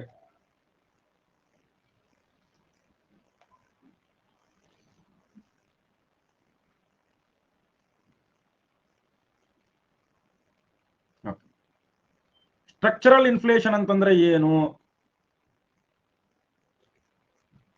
ರೈಟ್. ಸ್ಟ್ರಕ್ಚರಲ್ ಇನ್ಫ್ಲೇಷನ್ ಅಂತಂದ್ರೆ ಏನು? ಇದಕ್ಕೆ ಸಾಕಷ್ಟು ಕಾರಣಗಳು. ಆರ್ಥಿಕತೆಯಲ್ಲಿ ಸಂಭವಿಸುವ ರಚನಾತ್ಮಕ ಬದಲಾವಣೆಗಳಿಂದ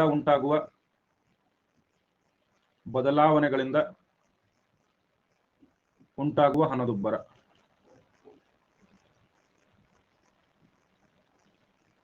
right. Inflation due to structural changes in economy. Structural changes in an economy. Okay. ಯಾವ ರೀತಿ ಸ್ಟ್ರಕ್ಚರಲ್ ಚೇಂಜಸ್ ಆಗಬಹುದು?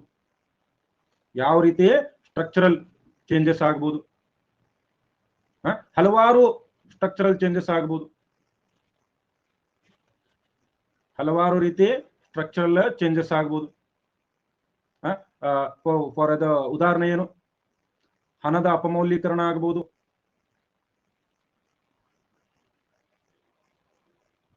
Depreciation of currency, devaluation of currency,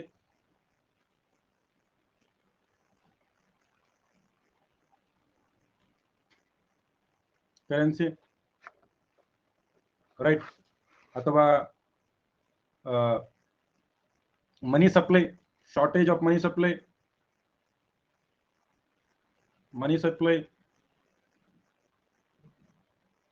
ಈ ಏನಂತ ಹೇಳ್ಬೋದು, ಹಣದ ಪೂರೈಕೆಯಲ್ಲಿ ವ್ಯತ್ಯಾಸ ಆಗುವುದು. ಇದಷ್ಟೇ ಅಲ್ಲ, ಸಾಕಷ್ಟು ಕಾರಣಗಳನ್ನ ನೀವು ನೋಡ್ಬೋದು. ರೈಟ್. ಈ ಏನದು, ಈ ಹೋರ್ಡಿಂಗು, ಬ್ಲ್ಯಾಕ್ ಮಾರ್ಕೆಟಿಂಗು,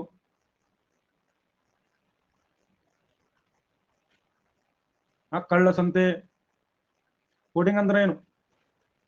ಆರ್ಟಿಫಿಷಿಯಲ್ ಆಗಿ ಇದು ಮಾಡ್ತಾರಲ್ಲ, ಹಿಡಿದಿಟ್ಕೊಳ್ತಾರಲ್ಲ, ಏನಂತ ಕರೀತಾರೆ ಹೋರ್ಡಿಂಗ್ಗೆ? ಹೋರ್ಡಿಂಗ್ ಏನಂತ ಕರೀತಾರೆ? ಕಳ್ಳ ಸಂತೆ, ಕಾಳ ಸಂತೆ. ಎರಡು ಒಂದು. ಕಾಳ ಸಂತೆಯಲ್ಲಿ ಮಾರಾಟ ಮಾಡೋದು, ಅಥವಾ ಇಲ್ಲ ಇಲ್ಲ ಇಲ್ಲ ಹೋರ್ಡಿಂಗ್ ಅಪ್ಪ. ಈಗ ನಾನು ಏನದು ಅಕ್ರಮ ದಾಸ್ತಾನು ಮಾಡೋದಾಗಿರ್ಬೋದು, ಅಕ್ರಮ ದಾಸ್ತಾನನ್ನ ನಾವು ಮಾಡೋದಾಗಿರ್ಬೋದು, ಅಥವಾ ಪುವರ್ ಇನ್ಫ್ರಾಸ್ಟ್ರಕ್ಚರು, ಅಗ್ರಿಕಲ್ಚರ್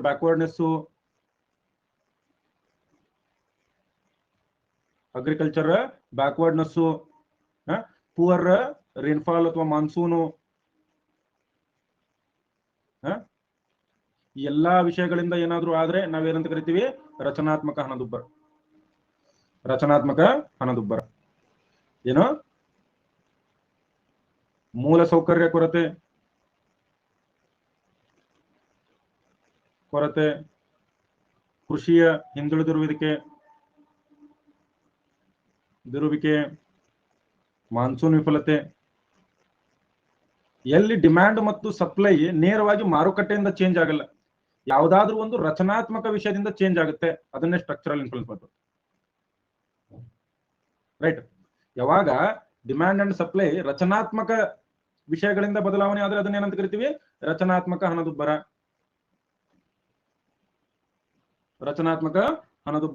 ಹಣದುಬ್ಬರ ಆಗಿತ್ತಲ್ಲ. ಈಗ ನಮ್ಮಲ್ಲೇ ಡಿಮಾನಿಟೈಸೇಷನ್ ಆದಾಗ ಹಣದುಬ್ಬರ ಆಗಿತ್ತೋ ಇಲ್ವೋ? ಈ ಏನಿದು ಕಳ್ಳ ನೋಟು ಹೊರಗೆ ಬಂದು,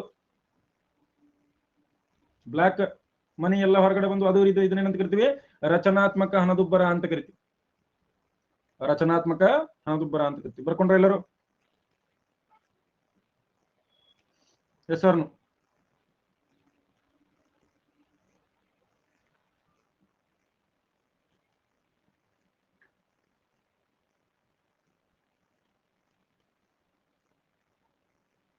ಡನ್ನ.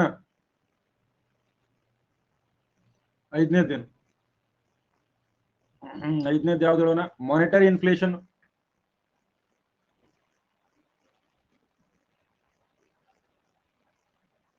ಹಣಕಾಸು ಹಣದುಬ್ಬರ.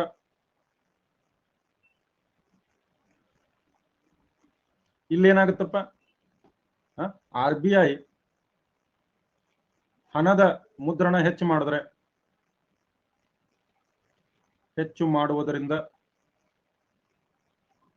ಮಾಡುವುದರಿಂದ ಉಂಟಾಗುವ ಹಣದುಬ್ಬರ. ರೈಟ್. ಮಾನಿಟರಿ ಅಂತಂದ್ರೆ ಏನು? RBI printing more money. ಯಾವಾಗ RBI ಪ್ರಿಂಟ್ ಹೆಚ್ಚು ಮನಿ ಮಾಡ್ತದೆ?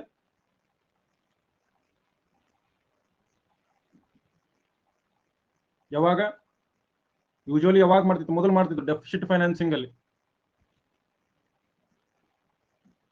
ಕೊರತೆ ಹಣಕಾಸು. ಈಗ ಸರ್ಕಾರದ ಹತ್ರ ಹಣಕಾಸು ಇಲ್ಲ ಅಂದಾಗ RBI ಹಣವನ್ನ ಪ್ರಿಂಟ್ ಮಾಡ್ತಿತ್ತು. ಇವಾಗ ಈ ರೀತಿ ಹಣದ ಹರಿವು ಹೆಚ್ಚಾಗುತ್ತೆ. ಈ ರೀತಿ ಮಾಡಿದಾಗ ಏನಾಗುತ್ತೆ? ಹಣದ ಹರಿವು ಹೆಚ್ಚಾಗುತ್ತೆ. ಹಣದ ಹರಿವು ಹೆಚ್ಚಾದ್ರೆ ಏನಾಗುತ್ತೆ? ಜನರ ಹತ್ರ ದುಡ್ಡು ಜಾಸ್ತಿ ಆಗುತ್ತೆ. Right. The liquidity of money increases. So ಅವಾಗ ಏನಾಗುತ್ತೆ? ಜನರ ಹತ್ರ ಹೆಚ್ಚಿನ ದುಡ್ಡು ಬರುತ್ತೆ. ಹೆಚ್ಚಿನ ದುಡ್ಡಿನಿಂದ ಜನ ಏನ್ ಮಾಡ್ತಾರೆ? ಹೆಚ್ಚಿನ ಬೇಡಿಕೆ ಉಂಟಾಗುತ್ತೆ. Leads into high demand. So ಇದನ್ನ ನಾವೇನಂತ ಕರಿತೀವಿ? Monetary inflation. ಅಂತ ಕರಿತೀವಿ. ಕ್ಲಿಯರ್ ಇದೆಯಾ? Is it clear?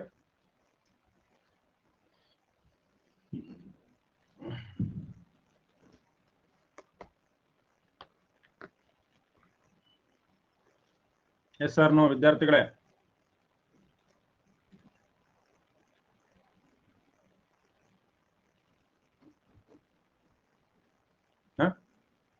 ಕೆಲವೊಂದು ಸರ್ತಿ ಸ್ಟ್ಯಾಗ್ಫ್ಲೇಷನ್ ಆಗುತ್ತೆ. ಎಷ್ಟಾಯ್ತು? ಸ್ಟ್ಯಾಗ್ಫ್ಲೇಷನ್. ಏನಂತ ಕರಿತೀವಿ? ಜಡತ್ವದ ಹಣದುಬ್ಬರ. ಇದೇನು ಜಡತ್ವದ ಹಣದುಬ್ಬರ ಅಂತಂದ್ರೆ? ರೈಟ್, ಅಧಿಕ ಹಣದುಬ್ಬರದೊಂದಿಗೆ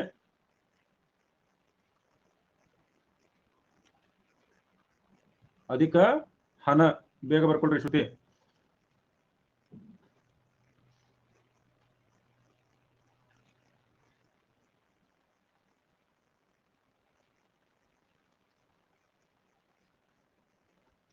ಇನ್ನೊಮ್ಮೆ ಎಕ್ಸ್ಪ್ಲೇನ್ ಮಾಡ್ರಿ. ನೋಡ್ರಿ, ಈಗ ಸರ್ಕಾರಕ್ಕೆ ಹಣಕಾಸು ಕೊರತೆ ಇದೆ ಪ್ರಕಾಶ್. ಅಂತ ಸಂದರ್ಭದಲ್ಲಿ ಸರ್ಕಾರ RBI ಹೇಳುತ್ತೆ ಹೆಚ್ಚಿನ ನೋಟು ಪ್ರಿಂಟ್ ಮಾಡು ಅಂತ ಹೇಳಿ. RBI ಹೆಚ್ಚಿನ ನೋಟು ಪ್ರಿಂಟ್ ಮಾಡುತ್ತಾ? RBI ಹೆಚ್ಚಿನ ನೋಟುಗಳನ್ನ ಪ್ರಿಂಟ್ ಮಾಡಿ ಯಾರಿಗೆ ಕೊಡ್ತದೆ? ಸರ್ಕಾರಕ್ಕೆ ಕೊಡ್ತದೆ. ಸರ್ಕಾರ ಅದನ್ನ ಎಲ್ಲಿ ಖರ್ಚು ಮಾಡುತ್ತೆ? ಸರ್ಕಾರ ಯಾವುದಾದ್ರೂ ಯೋಜನೆಯಲ್ಲಿ ಖರ್ಚು ಮಾಡುತ್ತೆ. ಆ ಸರ್ಕಾರ ಮಾಡುವಂತ ಖರ್ಚು ಯಾರಿಗೆ ಸಿಗುತ್ತೆ? ಜನರ ಹತ್ರನ ಹೋಗುತ್ತೆ ಇಲ್ವೋ? ಸರ್ಕಾರ ಖರ್ಚು ಹೆಚ್ಚು ಮಾಡಿದ್ರೆ ಯಾರ ಹತ್ರ ಹೋಗುತ್ತೆ? ಜನರ ಹತ್ರ ಹೋಗುತ್ತೆ. ಈಗ ಜನರ ಹತ್ರ ಹಣದ ಹರಿವು ಹೆಚ್ಚಿದೆಯಾ ಕಡಿಮೆ ಇದೆಯಾ? ಜನರ ಹತ್ರ ಹಣ ಹೆಚ್ಚಾಗುತ್ತೆ, ಆದಾಯ ಹೆಚ್ಚಾಗುತ್ತೆ. ಜನರ ಆದಾಯ ಹೆಚ್ಚಾದಾಗ ಬೇಡಿಕೆ ಹೆಚ್ಚಾಗುತ್ತೋ ಇಲ್ವೋ? ಬೇಡಿಕೆ ಹೆಚ್ಚಾಗುತ್ತೆ. ಈ ರೀತಿ ಬೇಡಿಕೆ ಹೆಚ್ಚಾದಾಗ ಹಣದುಬ್ಬರ ಆಗುತ್ತೋ ಇಲ್ವೋ?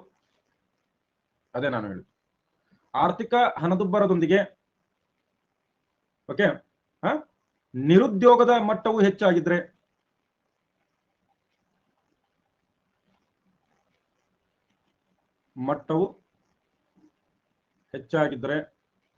ಇದನ್ನ ಏನಂತ ಕರಿತೀವಿ?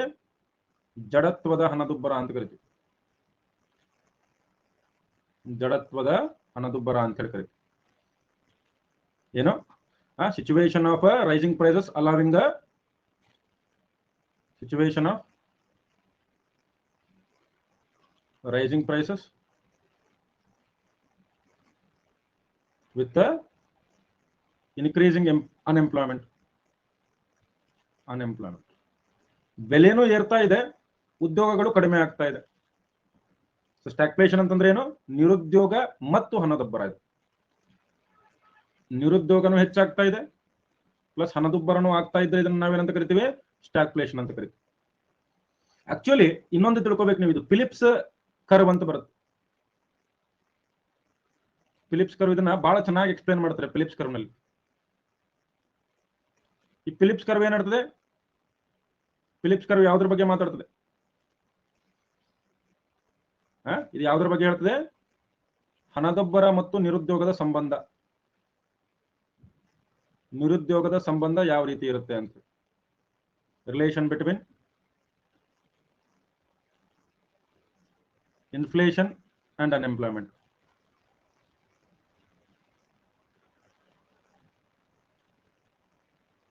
ಬಹಳ ನೀಟಾಗಿ ನೋಡ್ರಿ, ಬಹಳ ನೀಟಾಗಿ ಅರ್ಥ ಮಾಡ್ಕೋಬೇಕು ಇದನ್ನ.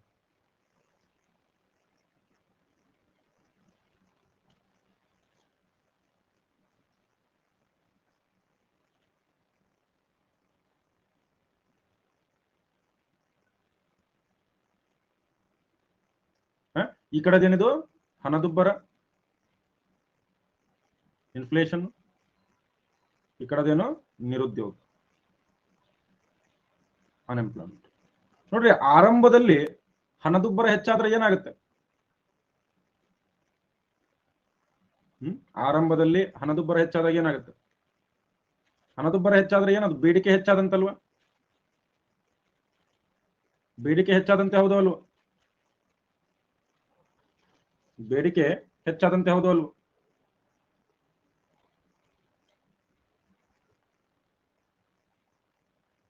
ಬೇಡಿಕೆ ಹೆಚ್ಚಾದಾಗ ಉದ್ಯೋಗಗಳು ಸಿಗ್ತಾವೋ ಇಲ್ವೋ? ಬೇಡಿಕೆ ಹೆಚ್ಚಾದಾಗ ಉತ್ಪಾದನೆ ಹೆಚ್ಚಾಗುತ್ತೆ. ಇಲ್ಲಿ ಬರ್ಕೊಳ್ರಿ, ಫಿಲಿಪ್ಸ್ ಕರ್ವ್ ಬಗ್ಗೆ ಹೇಳ್ತೀನಿ ನಿಮಗೆ. ಫಿಲಿಪ್ಸ್ ಕರ್ವ್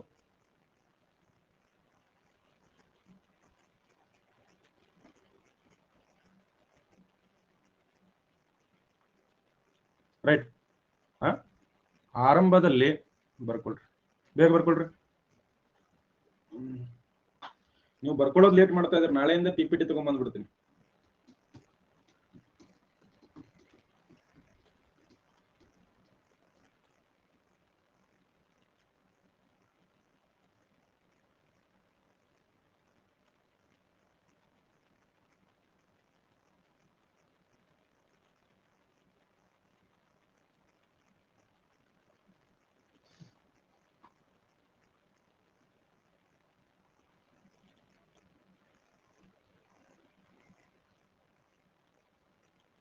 ನೋಡ್ರಿ, ಆರಂಭದಲ್ಲಿ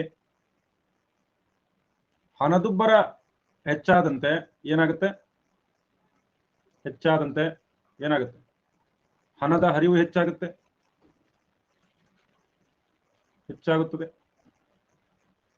ಬೇಡಿಕೆ ಹೆಚ್ಚಾಗುತ್ತದೆ.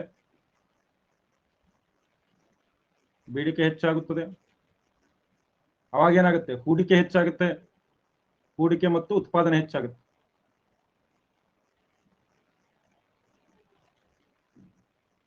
ಅವಾಗ ಉದ್ಯೋಗ ಕೂಡ ಹೆಚ್ಚಾಗುತ್ತೆ. ಸೊ ಆರಂಭದಲ್ಲಿ ಏನಾಗುತ್ತೆ? ಹಣದುಬ್ಬರ ಶುರುವಾದ ನಂತರ, ರೈಟ್, ಶುರುವಾದಾಗ ಏನಾಗುತ್ತೆ? ನಿರುದ್ಯೋಗದ ದರ ಕಡಿಮೆ ಇರುತ್ತೆ.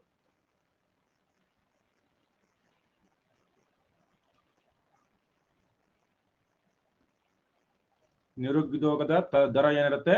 ಬಹಳಷ್ಟು ಕಡಿಮೆ ಇರುತ್ತೆ. ಆದ್ರೆ ಈ ನಿರುದ್ಯೋಗದ ದರ ಈ ಕಡಿಮೆ ಆಗಿರ್ತಕ್ಕಂಥದ್ದು ಮುಂದೆ ಏನಾಗುತ್ತೆ? ಹಣದುಬ್ಬರ ಹೆಚ್ಚಾಗ್ತಾನೆ ಹೋದಂತೆ, ಹೋಯ್ತು ಅಂತ ತಿಳ್ಕೊಡ್ರಿ. ಕಂಟಿನ್ಯೂಸ್ ಹೆಚ್ಚಾಗ್ತಾನೆ ಹೋಯ್ತು ಅನ್ಕೊಳ್ರಿ. ಬಹಳ ಲಾಂಗ್ ರನ್ ಅಲ್ಲಿ ಏನಾಗುತ್ತೆ? ಮತ್ತೆ ಎಲ್ಲ ಹೂಡಿಕೆನೂ ಕಡಿಮೆ ಆಗುತ್ತೆ. ಜನರ ಏನಾಗುತ್ತೆ? ಖರ್ಚುಗಳು ಜಾಸ್ತಿ ಆಗುತ್ತೆ, ಸಂಬಳ ಕಡಿಮೆ ಆಗುತ್ತೆ.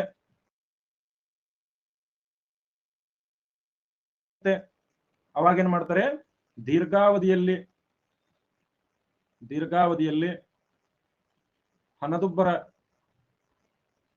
ಹೆಚ್ಚಾಗುತ್ತಾ ಇದ್ದರೆ ಏನಾಗುತ್ತೆ? ಉದ್ಯೋಗ ಕಡಿತವಾಗಿ ನಿರುದ್ಯೋಗ ದರ ಹೆಚ್ಚಾಗುತ್ತದೆ.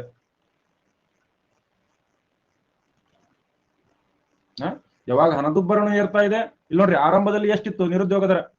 3% ಇತ್ತು. ಆರಂಭದಲ್ಲಿ ಏನಿತ್ತು? 3% ಇತ್ತು. ಆಮೇಲೆ ನಿಧಾನವಾಗಿ ಕಡಿಮೆ ಆಗ್ತಾ ಹೋಯ್ತು. ಇದನ್ನ ನೀವು ನೆನಪಲ್ಲಿಟ್ಕೊ.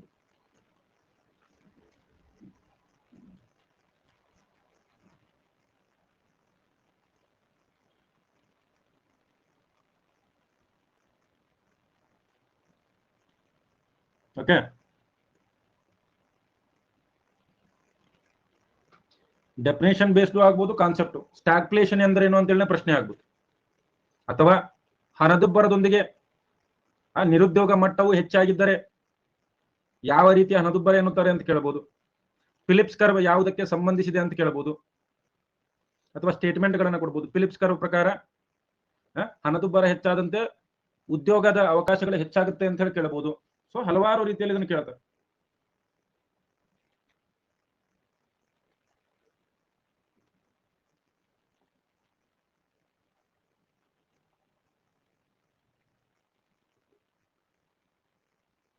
ಕ್ಲಿಯರ್ ಇದೆಯಾ? ಸಾಕ್ರಿ ಸರ್. ಇನ್ನೊಂದು ಲಾಸ್ಟ್ ಕಾನ್ಸೆಪ್ಟ್ ಹೇಳ್ಬಿಡ್ತೀನಿ, ಉಳಿದಿದ್ದು ನಾಳೆ ಕಂಟಿನ್ಯೂ ಮಾಡೋದು. ನೆಕ್ಸ್ಟ್ ಸ್ಕ್ಯೂಫ್ಲೇಷನ್ ಅಂತ ಹೇಳಿ.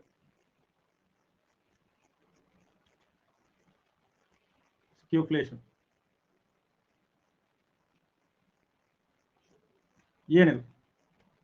ಏನಿದು skewflation? The situation when price of some items increases. Price of some items increases while price of other items remains same.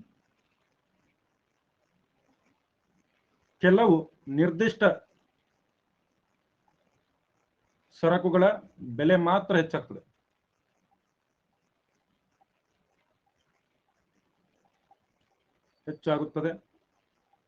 ಉಳಿದ ವಸ್ತುಗಳ ಬೆಲೆ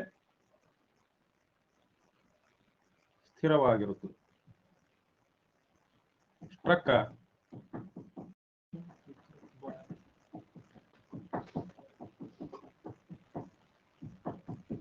ಈಗ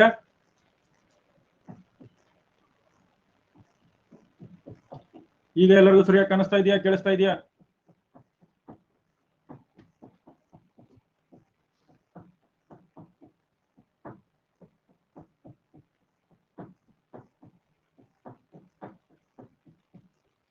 ನಿರ್ದಿಷ್ಟ ಸರಕು ಕೆಲವೊಂದ್ ಸರ್ತಿ ನೋಡ್ರಿ ಋತುಮಾನಿಕ ಬೆಲೆ ಬದಲಾವಣೆ ಆಗ್ತವೆ. ಬೆಲೆ ಸೀಸನಲ್ ಪ್ರೈಸ್ ವೇರಿಯೇಷನ್.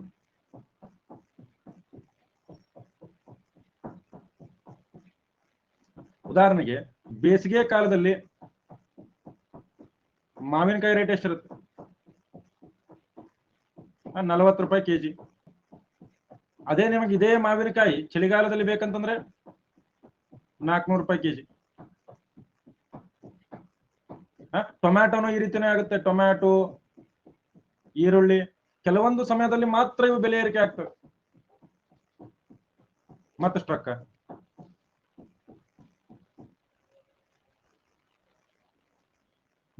ಸೊ ಇಂಥ ಕೆಲವೊಂದಿಷ್ಟು ವಸ್ತುಗಳ ಬೆಲೆ ಹೆಚ್ಚಾಗ್ತಾ ಇದೆ, ಕೆಲವೊಂದಿಷ್ಟು ವಸ್ತುಗಳ ಬೆಲೆ ಏನಾಗ್ತಿದೆ? ಕಡಿಮೆ ಆಗ್ತಾ ಇದೆ. ಕಡಿಮೆ ಅಲ್ಲ, ಸ್ಥಿರವಾಗಿದೆ. ಇಂಥ ಸಂದರ್ಭದಲ್ಲಿ ನಾವೇನಂತ ಕರಿತೀವಿ? ಇದನ್ನ ಸ್ಕ್ಯೂಫ್ಲೇಷನ್. ರೈಟ್. ಅಂದ್ರೆ ಕೆಲವು ವಲಯಗಳಲ್ಲಿ ಬೆಲೆ ಏರಿಕೆ ಆಗ್ಬೋದು, ಕೆಲವು ವಲಯಗಳಲ್ಲಿ ಬೇರೆ. ಉದಾಹರಣೆಗೆ ಪೆಟ್ರೋಲು, ಡೀಸೆಲ್ ಬೆಲೆ ಜಾಸ್ತಿ ಆಗ್ತಾ ಇದೆ, ಗ್ಯಾಸ್ ಸಿಲಿಂಡರ್ ಬೆಲೆ ಜಾಸ್ತಿ ಆಗ್ತಾ ಇದೆ, ಇಂಧನ ವಲಯದ್ದು ಜಾಸ್ತಿ ಆಗ್ತಾ ಇದೆ. ಆದ್ರೆ ಕಬ್ಬಿನ, ಸಿಮೆಂಟು ಈ ವಲಯದ ಬೆಲೆ ಸಮಾನವಾಗಿದೆ. ಅಂದ್ರೆ ಒಂದು ವಲಯದ್ದು ಹೆಚ್ಚಾಗಿ ಇನ್ನೊಂದು ವಲಯದ್ದು ಕಡಿಮೆ ಆಗಬಹುದು.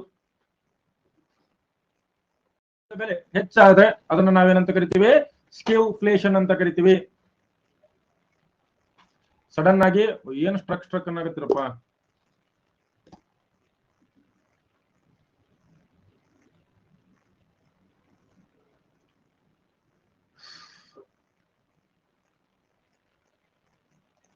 ಆಯ್ತು ಬಿಡ್ರಿ, ಸ್ಕ್ಯೂಫ್ಲೇಷನ್ ನಾಳೆ ಇನ್ನೊಮ್ಮೆ ಎಕ್ಸ್ಪ್ಲೇನ್ ಮಾಡ್ತೀನಿ. ಇವತ್ತಿಗೆ ಸಾಕು ಕ್ಲಾಸ್. ಸ್ಕ್ಯೂಫ್ಲೇಷನ್ ನಾಳೆ ಮತ್ತೊಮ್ಮೆ ಎಕ್ಸ್ಪ್ಲೇನ್ ಮಾಡ್ತೀನಿ. ಈಗ ಸಾಕು. ನಮಸ್ತೆ ಸರ್. ಹೇಳ್ರಿ ಮಹೇಶ್. ಸರ್ ಇದು ಸ್ಲೈಡ್ ಹೇಳೋ ಮುಂದೆ ಪೂರ್ತಿ ಸ್ಟಕ್ ಆಗಿತ್ರಿ ಸರ್. ಈಗ ನೋಡ್ರಿ, ಮಾರುಕಟ್ಟೆಯಲ್ಲಿ ಒಂದಿಷ್ಟು ನಿರ್ದಿಷ್ಟ ವಸ್ತುಗಳ ಬೆಲೆ ಹೆಚ್ಚಾಗುತ್ತೆ, ಉಳಿದದ್ದೆಲ್ಲ ಸ್ಥಿರವಾಗಿದ್ರೆ ಅದನ್ನ ನಾವು ಸ್ಕ್ಯೂಫ್ಲೇಷನ್ ಅಂತ ಕರಿತೀವಿ. ಈಗ ಮಳೆಗಾಲದಲ್ಲಿ ಛತ್ರಿಗಳ ಪ್ರೈಸ್, ಛತ್ರಿ ವಲಯದ ಏನೋ ಪ್ರೈಸ್ ಜಾಸ್ತಿ ಆಗುತ್ತೆ, ಉಳಿದೆಲ್ಲ ಸಮಾನಾಗೇನೆ ಇರುತ್ತೆ. ಬೇಸಿಗೆ ಕಾಲದಲ್ಲಿ ಈಗ ನೋಡ್ರಿ, ಚಳಿಗಾಲದಲ್ಲಿ ಈ ಸ್ವೆಟರ್ಗಳ ಪ್ರೈಸ್ ಜಾಸ್ತಿ ಆಗುತ್ತೆ. ಸೊ ಒಂದು ನಿರ್ದಿಷ್ಟ ವಲಯದ ಅಥವಾ ಒಂದು ನಿರ್ದಿಷ್ಟ ಗುಂಪಿನ ಬೆಲೆಗಳು ಮಾತ್ರ ಏರಿಕೆ ಆಗೋದನ್ನ ನಾವೇನಂತ ಕರಿತೀವಿ? ಸ್ಕ್ಯೂಫ್ಲೇಷನ್ ಅಂತ ಕರಿತೀವಿ. ಸರಿ ಸರ್. ಒಂದು ನಿರ್ದಿಷ್ಟ ವಲಯದ ಅಥವಾ ಒಂದು ನಿರ್ದಿಷ್ಟ ಗುಂಪಿನ ಬೆಲೆಗಳು ಮಾತ್ರ ಏರಿಕೆ ಆಗೋದನ್ನ ನಾವೇನಂತ ಕರಿತೀವಿ? ಸ್ಕ್ಯೂಫ್ಲೇಷನ್ ಅಂತ ಕರಿತೀವಿ. ಸರಿ. ಫಾರ್ ಎಕ್ಸಾಂಪಲ್ ಈಗ ನೋಡ್ರಿ, ಮದುವೆ ಟೈಮಲ್ಲಿ, ಮದುವೆ ಸೀಸನ್ ಅಲ್ಲಿ ಕಲ್ಯಾಣ ಮಂಟಪಗಳ ಬೆಲೆ ಜಾಸ್ತಿ ಆಗುತ್ತೆ. ಈಗ ಬೇಸಿಗೆ ಕಾಲದಲ್ಲಿ ಕಲ್ಯಾಣ ಮಂಟಪ ಬುಕ್ ಮಾಡಕ್ ಹೋದ್ರೆ 2 ಲಕ್ಷ 3 ಲಕ್ಷ ಹೇಳ್ತಾರೆ. ಅದೇ ಮುಹೂರ್ತ ಇರ್ಲಾರ್ದಾಗ ಮಾಡಕ್ ಹೋಗ್ರಿ, ಕಡಿಮೆ ಮಾಡುದು. ಹಿಂಗ ಅದೇ ತರ ಸರ್ ಗಣಪತಿ ಡಿಜೆಗಳ ರೇಟ್ ಜಾಸ್ತಿ ಇರ್ತೈತ್ರಿ. ನಮ್ಮ ಬುಡಕ ಬಂದಿಲ್ಲ ನೀನು. ಹಂಗೇನಿಲ್ರಿ ಸರ್. ನಮ್ದೇನಿಲ್ಲ, ನಮ್ದು ಯಾವಾಗಿದ್ರು ಒಂದೇ ರೇಟ್. ನಮ್ ಡಿಜೆಲ್ ನಿಮ್ದಷ್ಟು ವ್ಯಾಲ್ಯೂ ಐತ್ರಿ ಸರಿ. ಸರಿ, ಮತ್ತೆ ಆಫರ್ ಬರುತ್ತೇನ್ರಿ ಸರಿ? ಬಂದೈತ್ಲ ಇವತ್ತು 40%. ಇವತ್ತಲ್ಲ, ನಾಳೆಯಿಂದ 40%. ಸರಿ ಸರ್, ನನ್ನ ಫ್ರೆಂಡ್ ತಗೋತಂದ್ರೆ ಸರ್ ಅದಕ್ಕೆ ನೋಡ್ರಿ, ನಾಳೆಯಿಂದ 40% ಆಫರ್ ವಾಪಸ್ ಚಾಲು ಆಗದ. ಎಲ್ಲರೂ ಕೂಡ SR01 ಬಳಸ್ಲಿಕ್ಕೆ ಹೇಳ್ರಿ ಆಯ್ತಾ? ಸರಿ ಸರಿ, ಥ್ಯಾಂಕ್ಸ್. ಸರಿ, ನಾಳೆಯಿಂದ ಮತ್ತೆ 40% ಬರುತ್ತೆ. 10 PM ಮಾಡ್ತೀನಿ ಇವತ್ತು ಕ್ಲಾಸ್. ಸರ್ ನಮಸ್ಕಾರ ಸರ್. ನಮಸ್ತೆ, ಹೇಳಿ. ಸರಿ, ಪೊಲಿಟಿಗೆ ಸಂಬಂಧಪಟ್ಟಂಗ ಒಂದ್ ಡೌಟ್ ಇತ್ರಿ ಸರಿ. ಅಂದ್ರೆ ಸರಿ, ನೀವು ನೋಟ್ಸ್ನಾಗ್ರಿ ಮೊಟ್ಟ ಮೊದಲ ಬಾರಿಗೆ ವಯಸ್ಕ ಮತದಾನದ ಪದ್ಧತಿ ಆಧಾರದ ಮೇಲೆ ಸಂವಿಧಾನ ಸಭೆ ರಚನೆ ಆಗ್ಬೇಕು ಅಂತ ಹೇಳಿರಿ. ಸಿ ರಾಜಗೋಪಾಲಾಚಾರಿ ಅವರು 1939 ನವೆಂಬರ್ 15 ಅಂತ ಬರ್ಸಿದ್ರಿ ಸರಿ. ಸರಿ, ಒಂದ್ ಬುಕ್ಕಾದಾಗ್ರಿ 1938 ಜವಾಹರ್ಲಾಲ್ ನೆಹರು ಅವರು ಮೊಟ್ಟ ಮೊದಲಿಗೆ ಪ್ರತಿಪಾದಿಸ್ತಾರ ಅಂತ ಹೇಳಿ ಇತ್ರಿ ಸರ್. ಓಕೆ ಸರ್, ಆನ್ಸರ್ ಯಾವ್ದ್ರಿ ಸರ್? ನೆಹರು ಅವರು ಹೇಳಿದ್ದು ಕರೆ, ಆದ್ರೆ ಅದನ್ನ ಸ್ಪಷ್ಟವಾಗಿ ಹೇಳಿದ್ದು ಸಿ ರಾಜಗೋಪಾಲಾಚಾರಿ. ಸೊ ಆಪ್ಷನ್ ಇದ್ರೆ ನೆಹರು ಹಾಕ್ಬೇಕು, ನೆಹರು ಇಲ್ಲಂದ್ರೆ ರಾಜಗೋಪಾಲಾಚಾರಿ. ಎರಡು ಕೊಟ್ಟಿರಂದ್ರಿ ಸರಿ? ನೆಹರು ಹಾಕ್ಬೇಕು. ನೆಹರು ಹಾಕೋದನ್ರಿ? ಆಯ್ತ್ರಿ sir, thank you sir. Nehru ಕೊಡಲ್ಲ, ಕೊಟ್ಟರೆ ನೆಹರು ಹಾಕಿ. ಆಯ್ತ್ರಿ ಸರ್. SSC ಮೇಲಿಲ್ಲ offer, only for KPSC and Karnataka TET exams. ಹೇಳ್ರಿ, ಗವರ್ಮೆಂಟ್ ಫಸ್ಟ್ ಗ್ರೇಡ್ ಕಾಲೇಜ್ ಏನ್ ನಿಮ್ಮ ಹೆಸರು? ಜಗದೀಶ್ ಬ್ರದರ್ ಅಂತ ಸರ್ ನನ್ನ ಹೆಸರು. ಹೇಳ್ರಿ ಜಗದೀಶ್. ಅದು sir key answer Jawaharlal Nehru ಆಗಿತ್ತು ಸರ್. ಅದೇ ಜವಾಹರ್ಲಾಲ್ ನೆಹರು ಕೊಟ್ಟಿದ್ದ, ಜವಾಹರ್ಲಾಲ್ ನೆಹರುನೇ ಹಾಕ್ಬೇಕು ಅಂತ ಸರ್. ಇದು ಎಕನಾಮಿ ಸರ್. ಸೌದಿ ಅರೇಬಿಯಾದಾಗ ಸರ್, ಸೌದಿ ಅರೇಬಿಯಾದಾಗ ಪೆಟ್ರೋಲಿಯಂ ವಸ್ತುಗಳು ಸರ್ ಬತ್ತಿ ಹೋಯ್ತ ತಿಳಿ ಸರ್, ಭಾರತಕ್ಕೆ ಹೆಚ್ಚಿಗೆ ರೇಟ್ ಮಾಡ್ತಪ್ಪ ಅಂದ್ರೆ ಯಾವ್ದು ಹಣದ ಬರತ್ತ ಸರ್? ಅದು ಹೇಳದ್ನಲ್ಲ ನಿಮ್ ಕಾಸ್ಟ್ ಪುಷ್. ಅದು ಅಂತಾರಾಷ್ಟ್ರೀಯ ಬೆಲೆಗಳಲ್ಲಿ ಬದಲಾವಣೆ ಆಗಿದ್ರಿಂದ ಇಲ್ಲೂ ಬೆಲೆ ಏರಿಕೆ ಆಗುತ್ತೆ. ಅದು ಕಾಸ್ಟ್ ಪುಷ್. ಹಿಂಗತ್ರಿ sir. Okay, cost push inflation. Okay. ಇದು ರಚನಾತ್ಮಕ ಹಣದುಬ್ಬರ ಆಗಲ್ಲ ಸರ್, ಇದು ಮೂಲ ಸೌಕರ್ಯಗಳ ಕೊರತೆ ಆತದಲ್ಲ ಸರ್? ನಮ್ಮ ದೇಶದಲ್ಲಿ ಆದ್ರೆ, ಬೇರೆ ದೇಶದಲ್ಲಿ ಆದ್ರೆ ಅಂತಾರಾಷ್ಟ್ರೀಯ ಬೆಲೆ ಬದಲಾವಣೆ ಆಗಿದೆಯಲ್ಲ ಅಲ್ಲಿ. ಓಕೆ ಸರ್, ಓಕೆ ಸರ್, ಅದೇ ಥ್ಯಾಂಕ್ ಯು. ನಮ್ಮ ದೇಶದಲ್ಲಿ ಏನಾದ್ರು ರಚನಾತ್ಮಕ ಸಮಸ್ಯೆಗಳಿದ್ರೆ ಅವಾಗ ನಾವು ನಮ್ದು ಅಂತ ಹೇಳ್ಬೋದು.